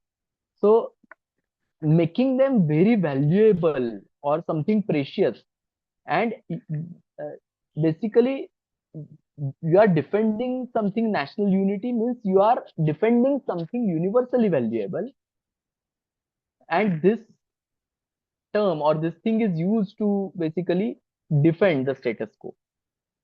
So contamination, with reinterpretation, you can take anything to the national security or anything to the civilization. Like even following caste system is also civilization, na? Because we are, in a way, we are following it for year, and historical continuity is giving it legitimacy, and texts are saying so. So uh, national security is actually has a problematic definition. So the fifth point in delegitimization is basically framing a dissent as external. So basically, if you challenge the established order, then you are not doing that. You are under the influence of some foreign forces. You have foreign influences, or enemies funding you, or there are some alien ideologies, or outside agitators are influencing you. So it invalidates your issue, your anger. So this kind of invalidation is uh, another delegitimization strategy. So uh, so basically, your grievance, it does not represent any genuine indigenous grievance, but uh, it is basically it serves two purposes. Basically, you got delegitimized, and second is it also activates the nationalist sentiment against your demand. So it is basically framing dissent as outsider. Now this is also used in zombie ideology. There is an ideology called zombie ideology where uh, the the the zombie movies where the zombies are attacking, no zombies not even in the single zombie movie there is a attack, zombies attacking using weapons. Their body is itself their weapon, but they are also contaminating you, and they are coming in mass numbers. So basically, about zombie ideology, the analysis is that basically it is the fear in the minds of the elites or the ruling classes about the mass movement is reflected in the popular culture in the form of zombie movies. And the ideology around it is a zombie ideology. You can read about it. Then next is structural reproduction. There are these strategies. If there is some challenge and you get defeated or you have a setback, then this structural reproduction happens. So if you need to implement some reforms, then you implement the reform from above. So you say that okay, we will implement it from above, from a big institution. Already big institutions are in the hand of the Brahminical ideologues. So they carefully manage the reform with its own. So what happens with this? The advantage is it prevents more radical transformation. It controls the narrative of change. It ensures the interpreter class remains indispensable even during the reform process. So that way it is used. Next is relocating authority. When one institution or text loses authority, suppose. So what happens? They change the authority. So the legitimacy is quietly, without telling anybody, is relocated to another. So somebody attacked your text, and then you will say that okay, but we don't believe on text now anymore. Okay, that is dirty. Our natural laws are there, or we believe on some natural laws. So from sacred text to natural laws, from natural laws to constitutional principles, from there to market rationality, from there to scientific consensus. Anyway, like this is not the correct sequence. The sequence might vary, but you are just quietly changing the authority itself, and you are relocating that authority. So the content of authority might change, the structure where elite interpreter class mediating between power and people will remain constant. So that is the purpose, and that happens throughout history. Third, in structural production, it is basically it operates on long-term horizon, immediate challenges. Uh, if there are immediate challenges, then you concede structural reforms, or deep structure of knowledge production will remain same. The institutional control will remain same. And the cultural capital reproduction will remain same. And then with that quiet maintenance, the next generation, so it is generational patience. So next generation, it socializes into restored order. So that new order is inculcated into them, and they become the new generation of interpreter class, their next generation. So challengers also, that challenger movement, they don't have time to even consolidate their gain. Before that, this Brahminical uh, system has uh, passed on that other structures like institutional control and capital, cultural capital reproduction to the next generation. And you need to fight with the next generation from start, from the beginning, from the scratch. So that is the next thing. So, and then the fourth point within structural reproduction is basically capturing education, which we know. So it is control over educational institutions, curricula, credentials, pedagogical norms, which we have talked about it. So basically, uh, uh, uh, it is basically maintained, or if they lost the control, it is recaptured. So it is usually long term strategy. So even the children of challenger group, those who are challenging you, they part to participate in elite spaces, they also need to go through the same education system, educational process, where their socialization happens in the Brahminical values, Brahminical epistemology, and Brahminical cultural codes, and then they become the carriers of Brahminism, even the challenger group, the children of the next generation. Now, the hard response is when everything fails. So there are basically three hard responses. One is, the warfare. Similarly, there is also lawfare. So legal mechanisms are used like sedition law, contempt of court, defamation suit, procedural harassment are used to basically exhaust or silence the challengers selectively, or those who have challenged. Basically, those who have threatened the established order will selectively be exhausted or silenced using law. Now, at the form, law is constitutional. So it looks like that it is very neutral and egalitarian, but at functioning level, it is repressive. So law is not neutral. Uh, it has its own character and dual character. Then there is also second thing might happen, that they might alliance with the raw power, where ideological mechanisms fail. The alliance with coercive power is suitable. The coercive power might be state, military, police, or some other group.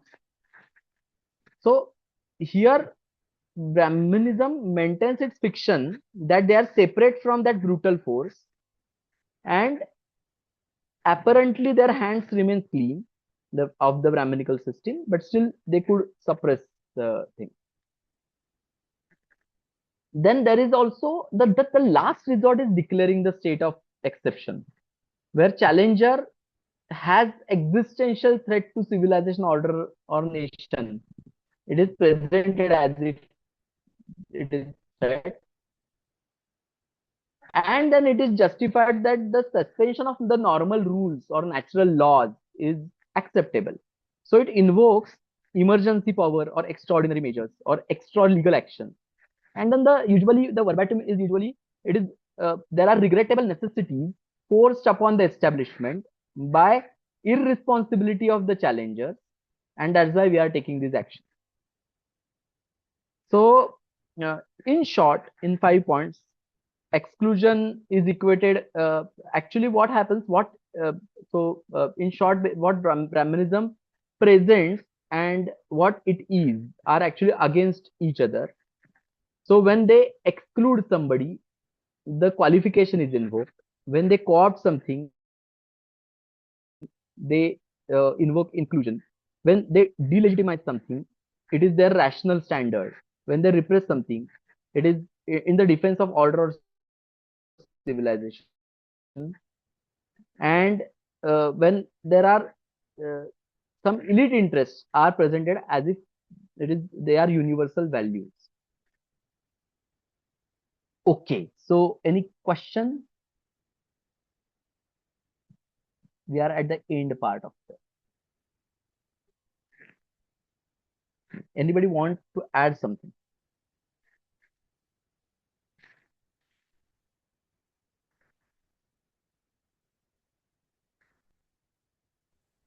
You can also put message.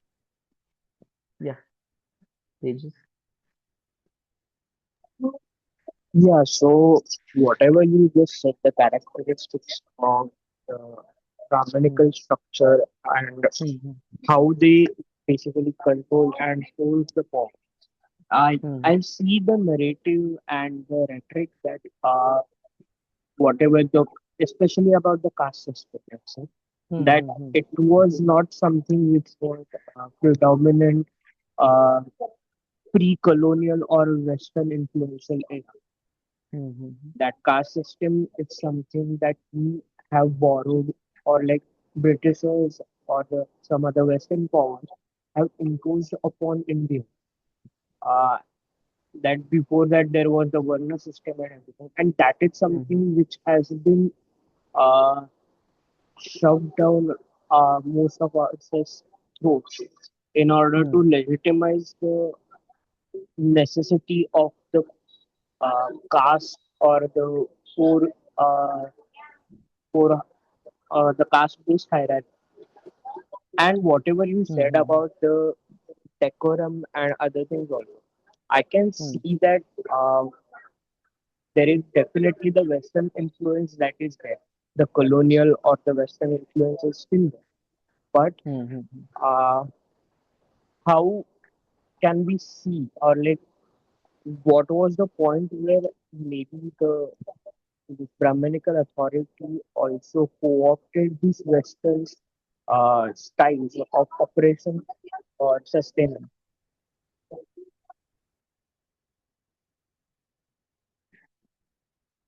Yes, actually, that is true. That we have we actually jumped directly from post Mauryan period, from Indo-Greek to directly the current period.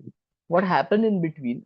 Uh, that's why actually last 4 5 things, that flexibility, adaptability, I have mentioned that.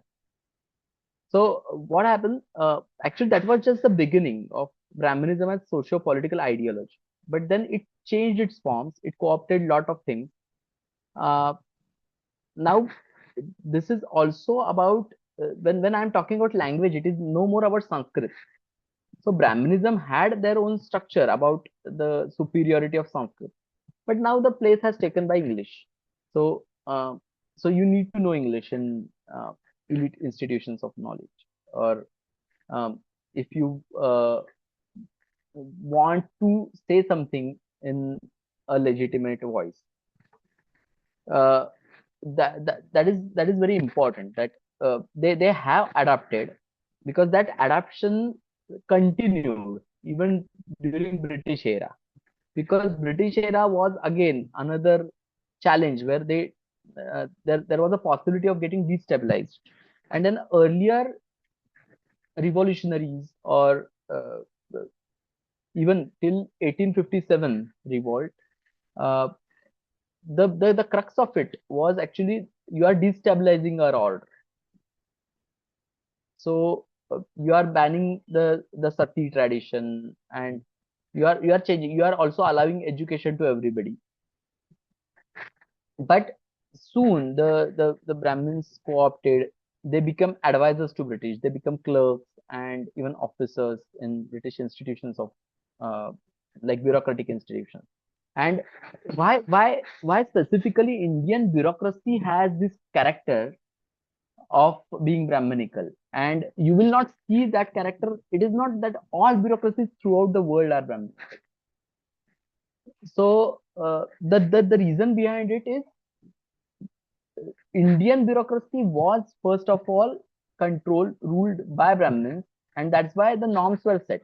Now, even if a Dalit person sits or OBC person sits in Indian bureaucracy, he will behave the same way, because the DNA of bureaucracy itself became Brahminical. So, and that co-option happened throughout era, and that adaptability, and like the ability to keep yourself exclusive, that thing also continued throughout Brahmanism. So or this in the history of Brahmanism, but the current form contemporary, it is actually the layers and layers and layers of this adaptations.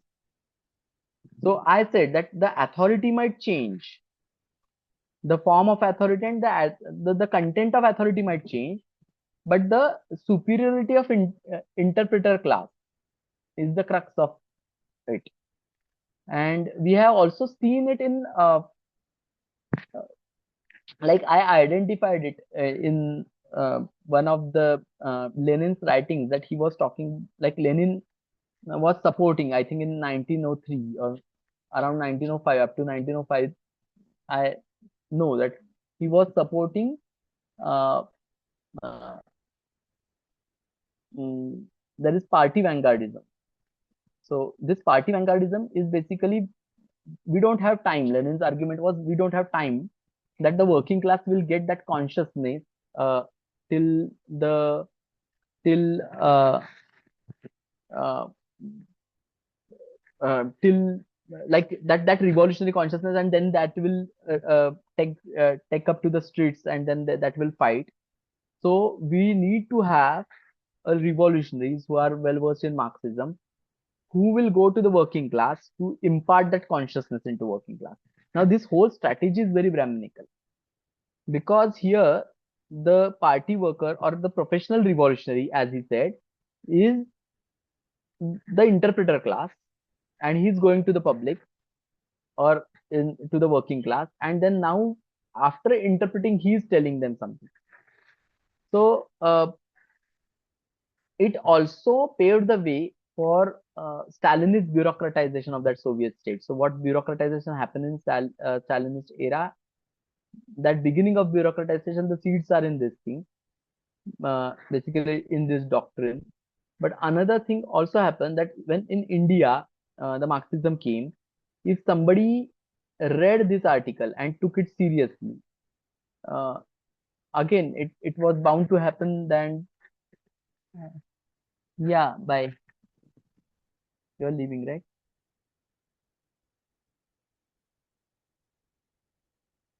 So interpreter class, uh, yeah, we will get I'll put the recording. So interpreter class uh, is actually controlling the parties. So might be that is also the seed of the Brahmin takeover of Indian communist movement, Brahminical takeover. So that might be um, one of the problems.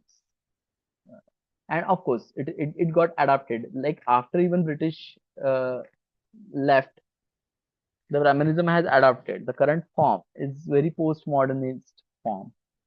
Even co-option of vocabulary language is tremendous. Now it is also using postmodernist language or post-structuralist also. Yeah. Anybody else?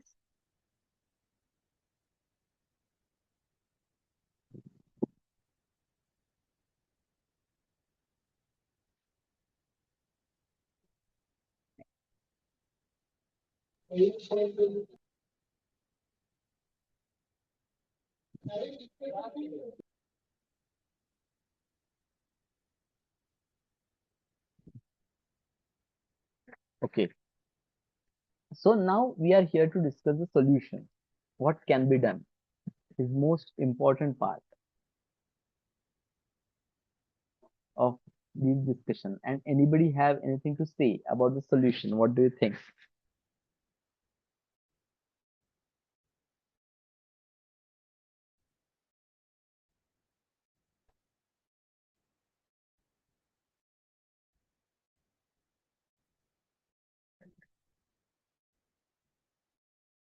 Traditional solution was about or and all.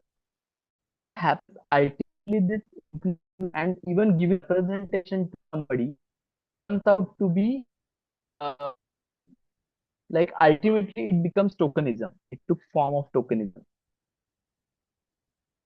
uh, that we have. Like, Brahmins having similar cultural capital. So tokenism also have two kind of tokenism. One, you is opposing you have a different kind of and you elect him symbolically keep him or put him in somewhere in hierarchy to show. Another kind of tokenism is interesting, where you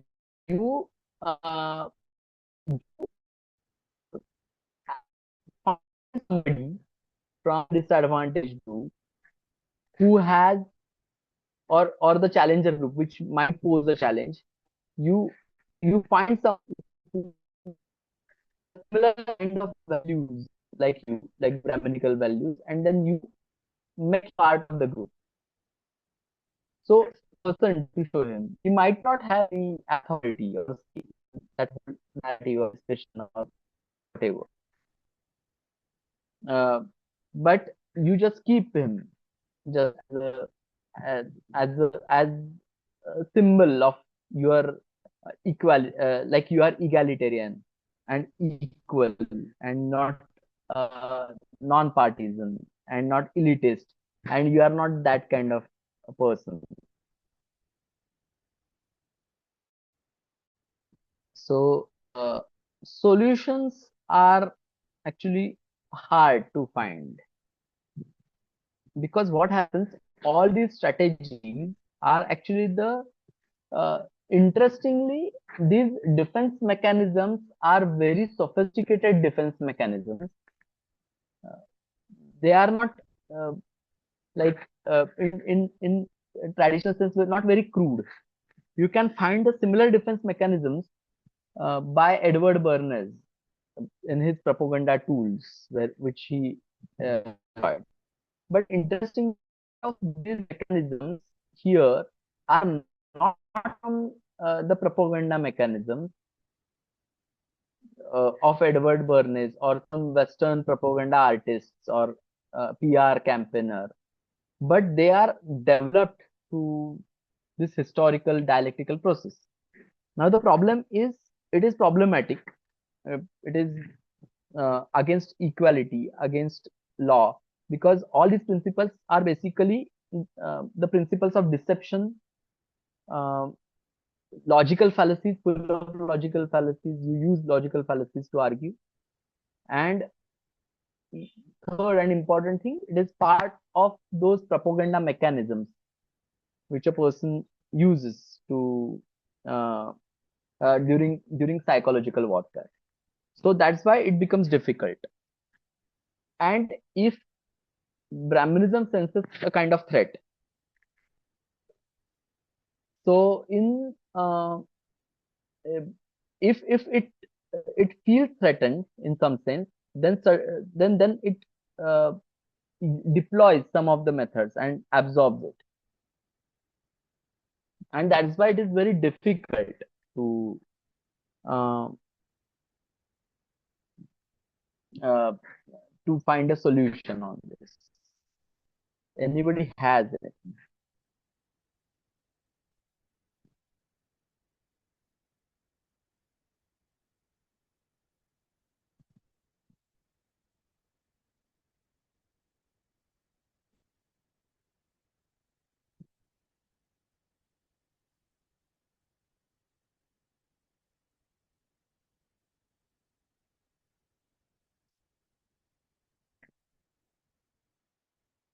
Because another thing happens that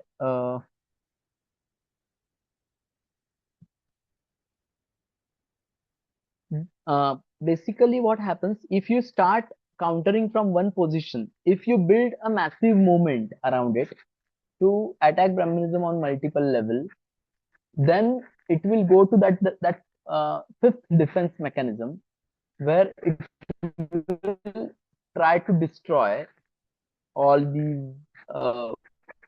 invoke the state of exception, because it is existential crisis.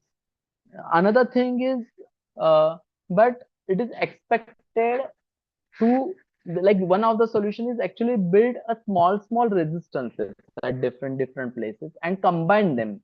But combining is necessary, because if army of 1000 fighting against 20 people, but that 1000 people you send them one by one after every half an hour, then it is of no use.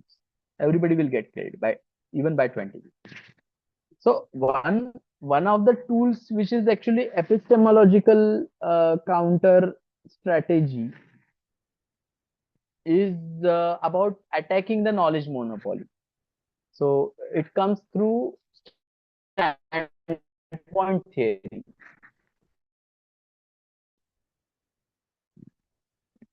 So it is standpoint epistemology as a weapon. Sharmila Rege used it. Like there is an article by Sharmila Rege, the lit feminist, about this. So something is natural or universal. So we need to interrogate the social location of uh, of the person who is speaking, from where he is speaking, with what interest he is speaking, uh, and what are his experiences, with access to what kind of experiences he is speaking.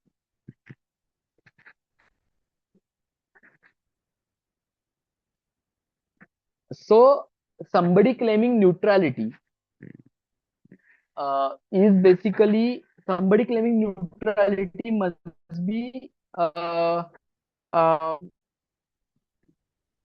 actually they need to justify politics behind those things.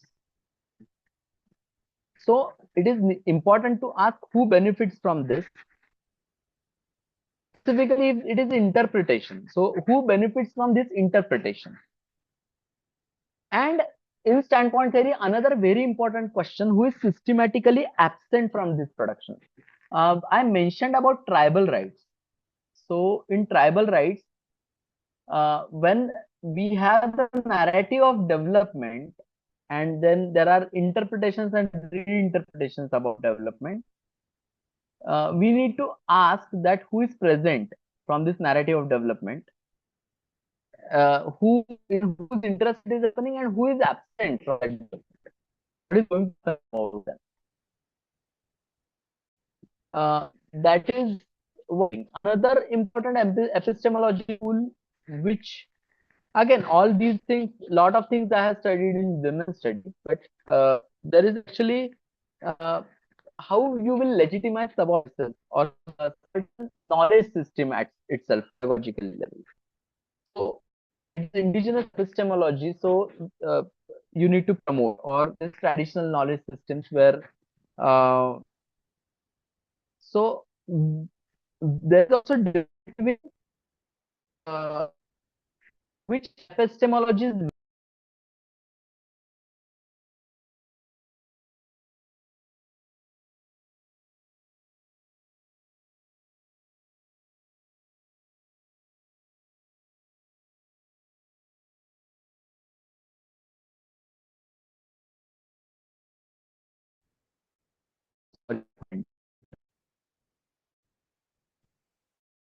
so so at epistemological level, all these traditional knowledge systems, for example, a tribal knowledge, whether it is the true knowledge or not, tribals will decide. It is from their experience, empirical data. Usually what happens, we deny the empirical experiences as invalid, and we have this habit of doing that, and we will not many a times what happens, these rationalist movements, they become so Brahminical. Inherently, they are inherently Brahminical in India, but rationalist movement, all these rationalist anti-superstitious movement, what happens when they are talking about against some rationality and about something scientific, they are talking about scientific, and then the emotional and all these belief of people on something, they're actually in very psychological, in very Freudian sense, it is called fetish. So their fetish is basically you deny their fetish, and then what happens, uh, uh, you deny their lived experiences also, uh, and with that, when you are imposing that scientific rationality, that whole process becomes Brahminical in its application. So we need to be very conscious when we are um, uh, fighting against Brahmanism. Another thing is there is now it is a bit complex. It is again to understand this. If you are well studied in college, uh, you can fight through this next point. It is actually you need to expose the sociology of knowledge. So uh, where actually talks about the dominant knowledge is produced under specific social conditions, and it systematically favors some kind of conclusion. So this whole thing, it comes to final keyword. There is one keyword or one rule to define it. It is called demystification. So and I remember me and Suresh, I think he's here. So we in our university days we used to talk about demystifying discipline. So we used to ask a question that what is the purpose of political science in human history? What political science want to achieve in next 500 years? Now there might be a counter argument that you are making it utilitarian. I'm saying no, it is not utilitarian. Just like painter want to paint because it want to enjoy, and he don't care about what will happen to his painting in after 500 years.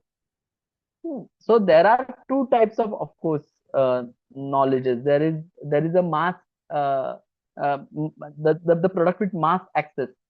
Bourdieu talks about it, and then there is some products which are produced for, like some arts which are produced for other artists. So, but here we are talking about demystifying discipline in the sense that what you want to achieve, like at least say so that okay, we just want to in the aim of political science is in next 500 years we want to uh, solve some social problems or something. When you say so, uh, then you are demystifying your internal purpose. Now what happened? Now there will be continuous scrutiny about your whether it is aligning with what you said or not. So that is uh, about demystification. So that is too much historical materialism, dialectical materialism like thing, but actually demystification is beyond that. It asks question to everything, that why and so what analysis is important. Anybody have anybody can talk in between, like if they have idea.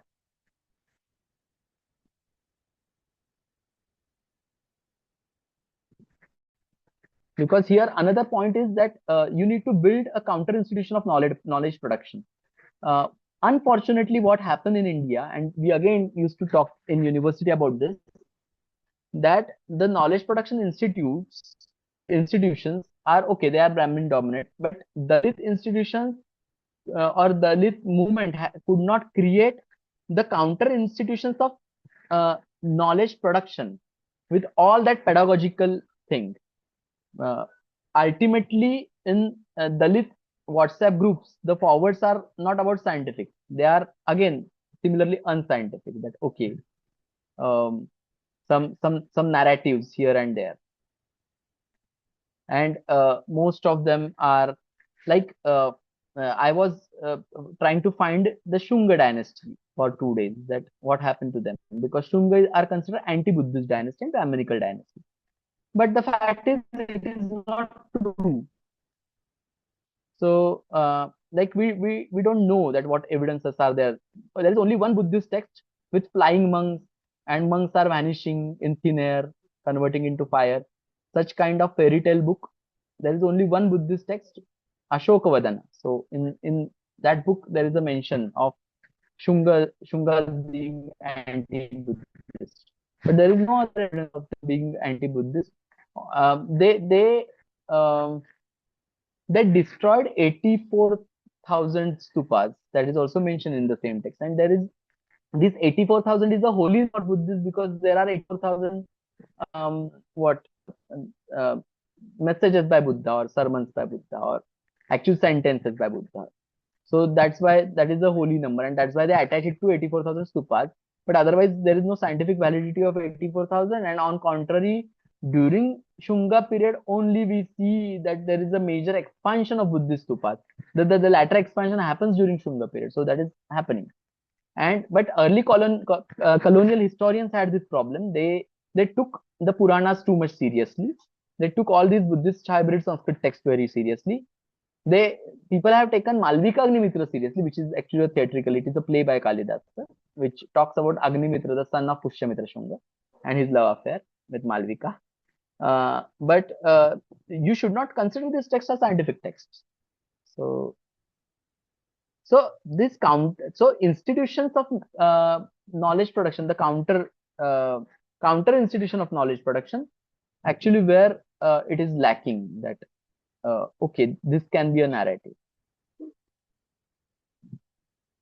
And of course, the colonial scholarship about Indology or Oriental studies was interacting with Brahmins, and so their views are basically influenced by Brahmins.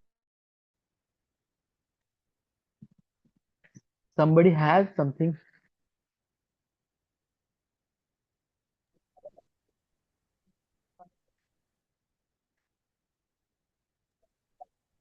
I wanted to ask you that Yeah. what exactly, uh, like whatever you are speaking right now, Hmm. culturally, historically, societally, Hmm.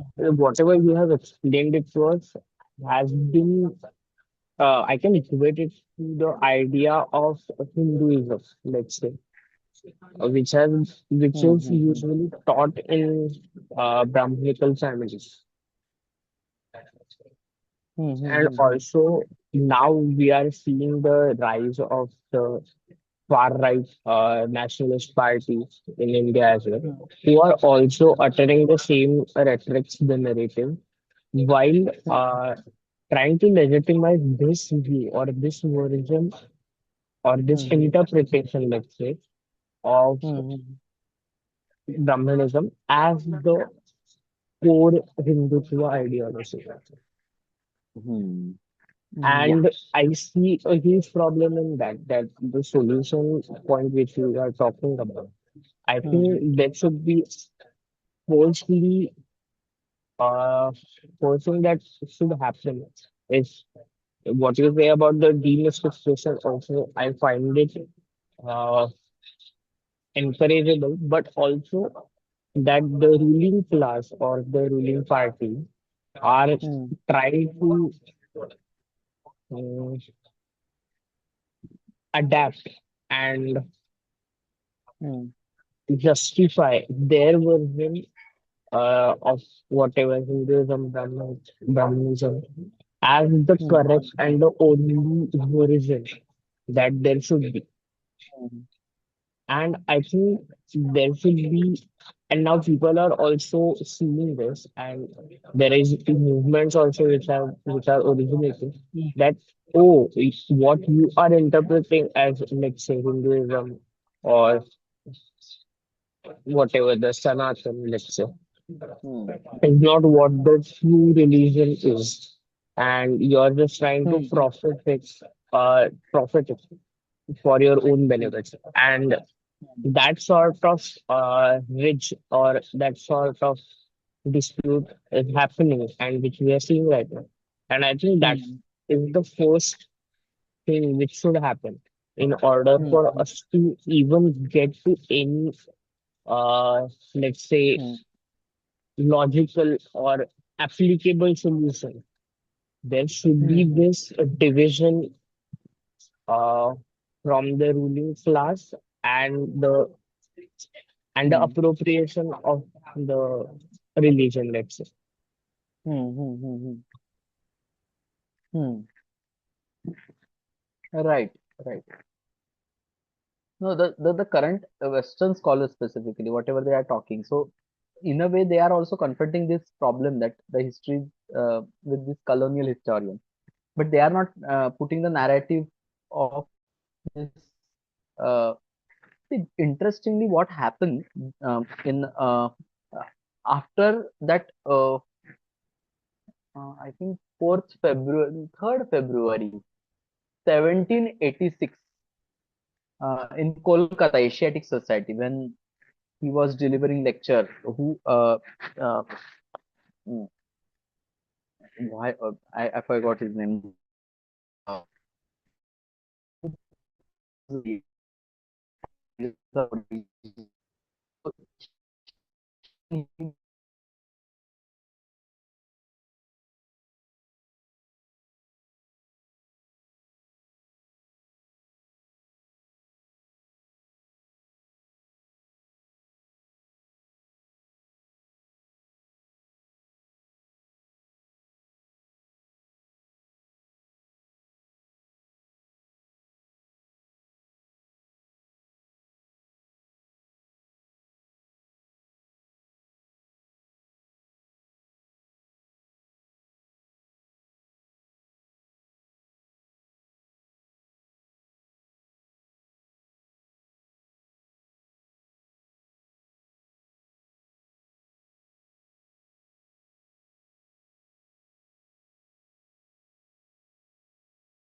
yes, sorry. So, so the interpretation was, these languages were originated from same place, means these people were originated from same place. Then it got added with social Darwinism, because Darwin's theory was also getting famous. That okay, then this dominant societies, they rule everybody and all. And of course, that view is not very much uh, uh, what fitting with Darwinian view, because survival of the fittest does not mean about the bodily fitness or strength. It is actually the one who fits in the situation. Your if for survival your strength is hurdle in survival, then you will die. Then the weaker will remain. So because weaker are the one who are fitting in the condition. So but their interpretation this happened, and uh, then everywhere in the world they started finding this Aryan homeland. And with this Aryan homeland, then Europeans were ahead, and then it should be northern part of uh, uh, Europe. And then Germany declared that it is in Germany. And with that, then fascism took shape. I found that current process of this is actually very similar. Uh, at cultural level, it is we are moving towards the same thing. But on contrary, we are not in that era of too much ignorance. Right now, as a fact, we know, uh, almost know that where this Indo-European language uh, is originated from, and it might not be, it might deviate some 700 kilometer here and there. Otherwise, we know the heartland of Indo-European speakers, Proto-Indo-European speakers. Now, from there, if we are moving towards India, we it was common belief that okay, Aryan invasion, but no, there was a migration, and there is a huge gap between Indus Valley collapse and then the Vedic civilization getting established here. So that is a huge gap. Another important thing is that basically there were two waves of migration. First wave of migration, which sweep through, because interestingly, when I am saying that eastern part was not Vedic and western part was Vedic in Punjab region, and in the eastern part there were ascetic sects. All these sects, what they were talking Prakrits. And what kind of Prakrits? Which whether these languages were different? No, these languages were Indo-European. So these first interesting. So there was a first migration happen. Uh, Madhav Deshpande had two research paper, and I think one book on this, but two research papers I have read that okay, it is linguistic archaeology. See that how sound changes over the period, and you reconstruct the older language also, and you also see that from where it is originated. All other Indo-European languages throughout the world don't have t, th, l, and we see that in Rig Veda. So, and also in earlier languages. So he saw that it is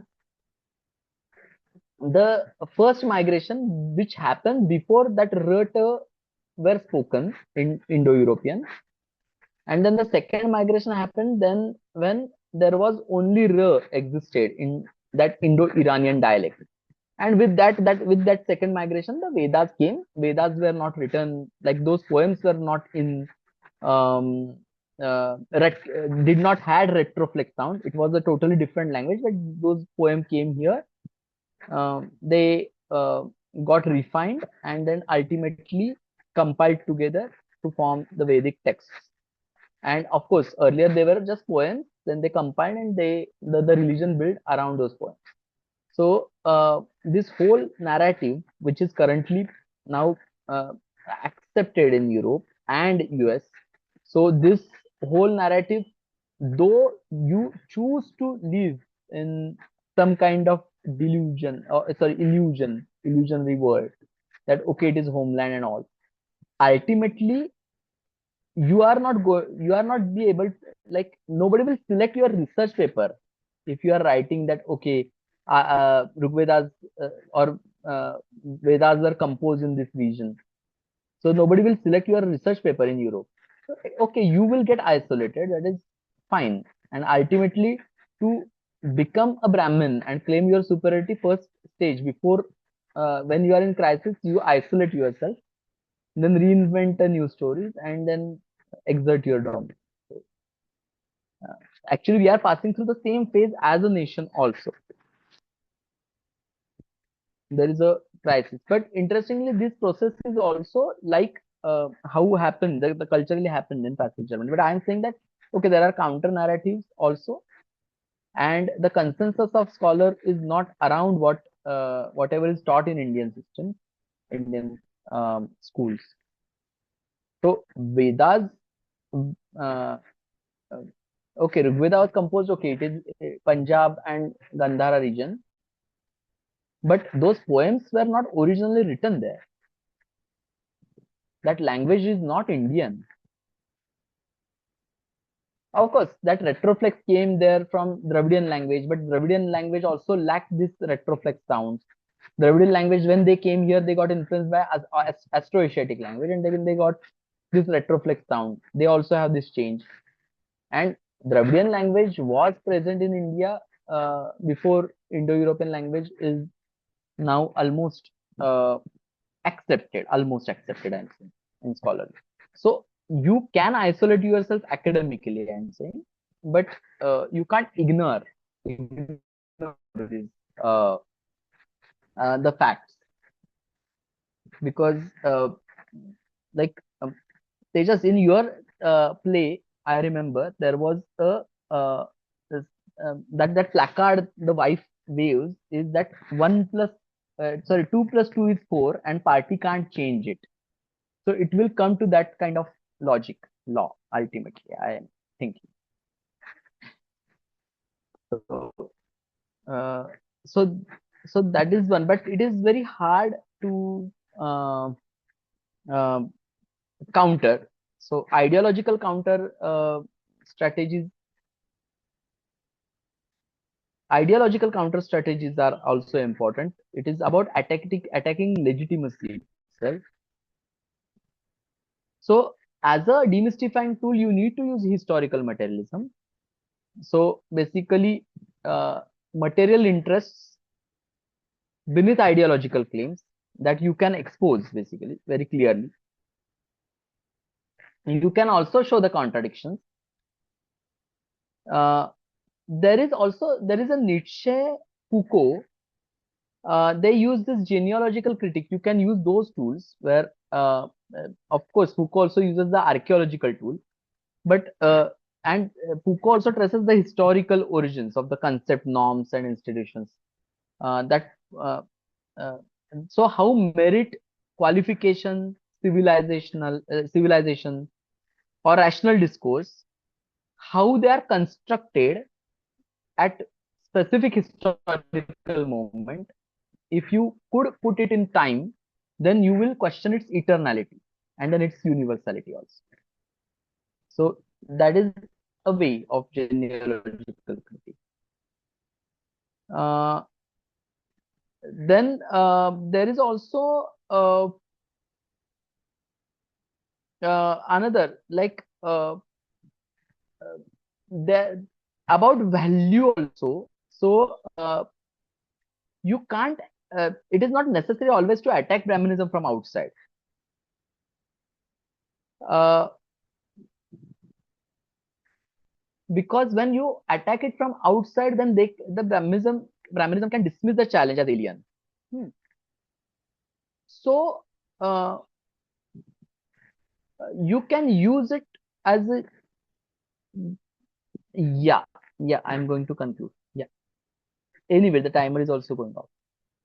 So usually this is a very powerful technique where actually um, how inherited privileges produce merit, how privilege and merit are connected, interconnected. If you can expose so such techniques can be used. So that is a uh, another is refusing a vocabulary capture is one thing, because the co-opting the terminologies and neutralizing them. This is a how equality justice. So you need to re-radicalize them or radicalize them again. So this capture should be resisted. The new terminology is getting co-opted and neutralized. That. Mm, so that's thing. Then organizational built up are, there are a lot of strategies. So okay, and then cultural counter strategies are also important, because there is a counter hegemonic cultural production you need to do, uh, or there is also vernacularization as a political strategy. So these are mm, or exposing the things actually makes them clearer here, because it is basically about the control, gatekeeping and all. So it is about concealing the thing and wrapping it in something else. That is the major strategy. And satirical and artistic subversions are basically used by some people. So that I have seen. So so these strategies are there. Actually, we need to think more. We can talk about it later. You can message me. And we all can also discuss together, because today I know that it is like, even to digest a lot of things and then think about the counter strategy will take time, because it is in one sitting. After listening a few new things, you can't digest everything and then come up with some conclusions and some counter strategies. So okay, then anybody want to talk something? We are closing. So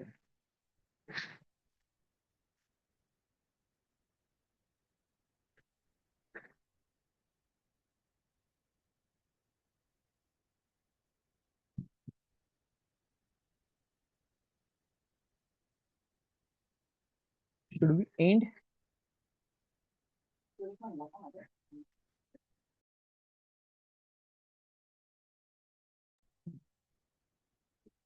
Okay, so let's end. Good night. Bye.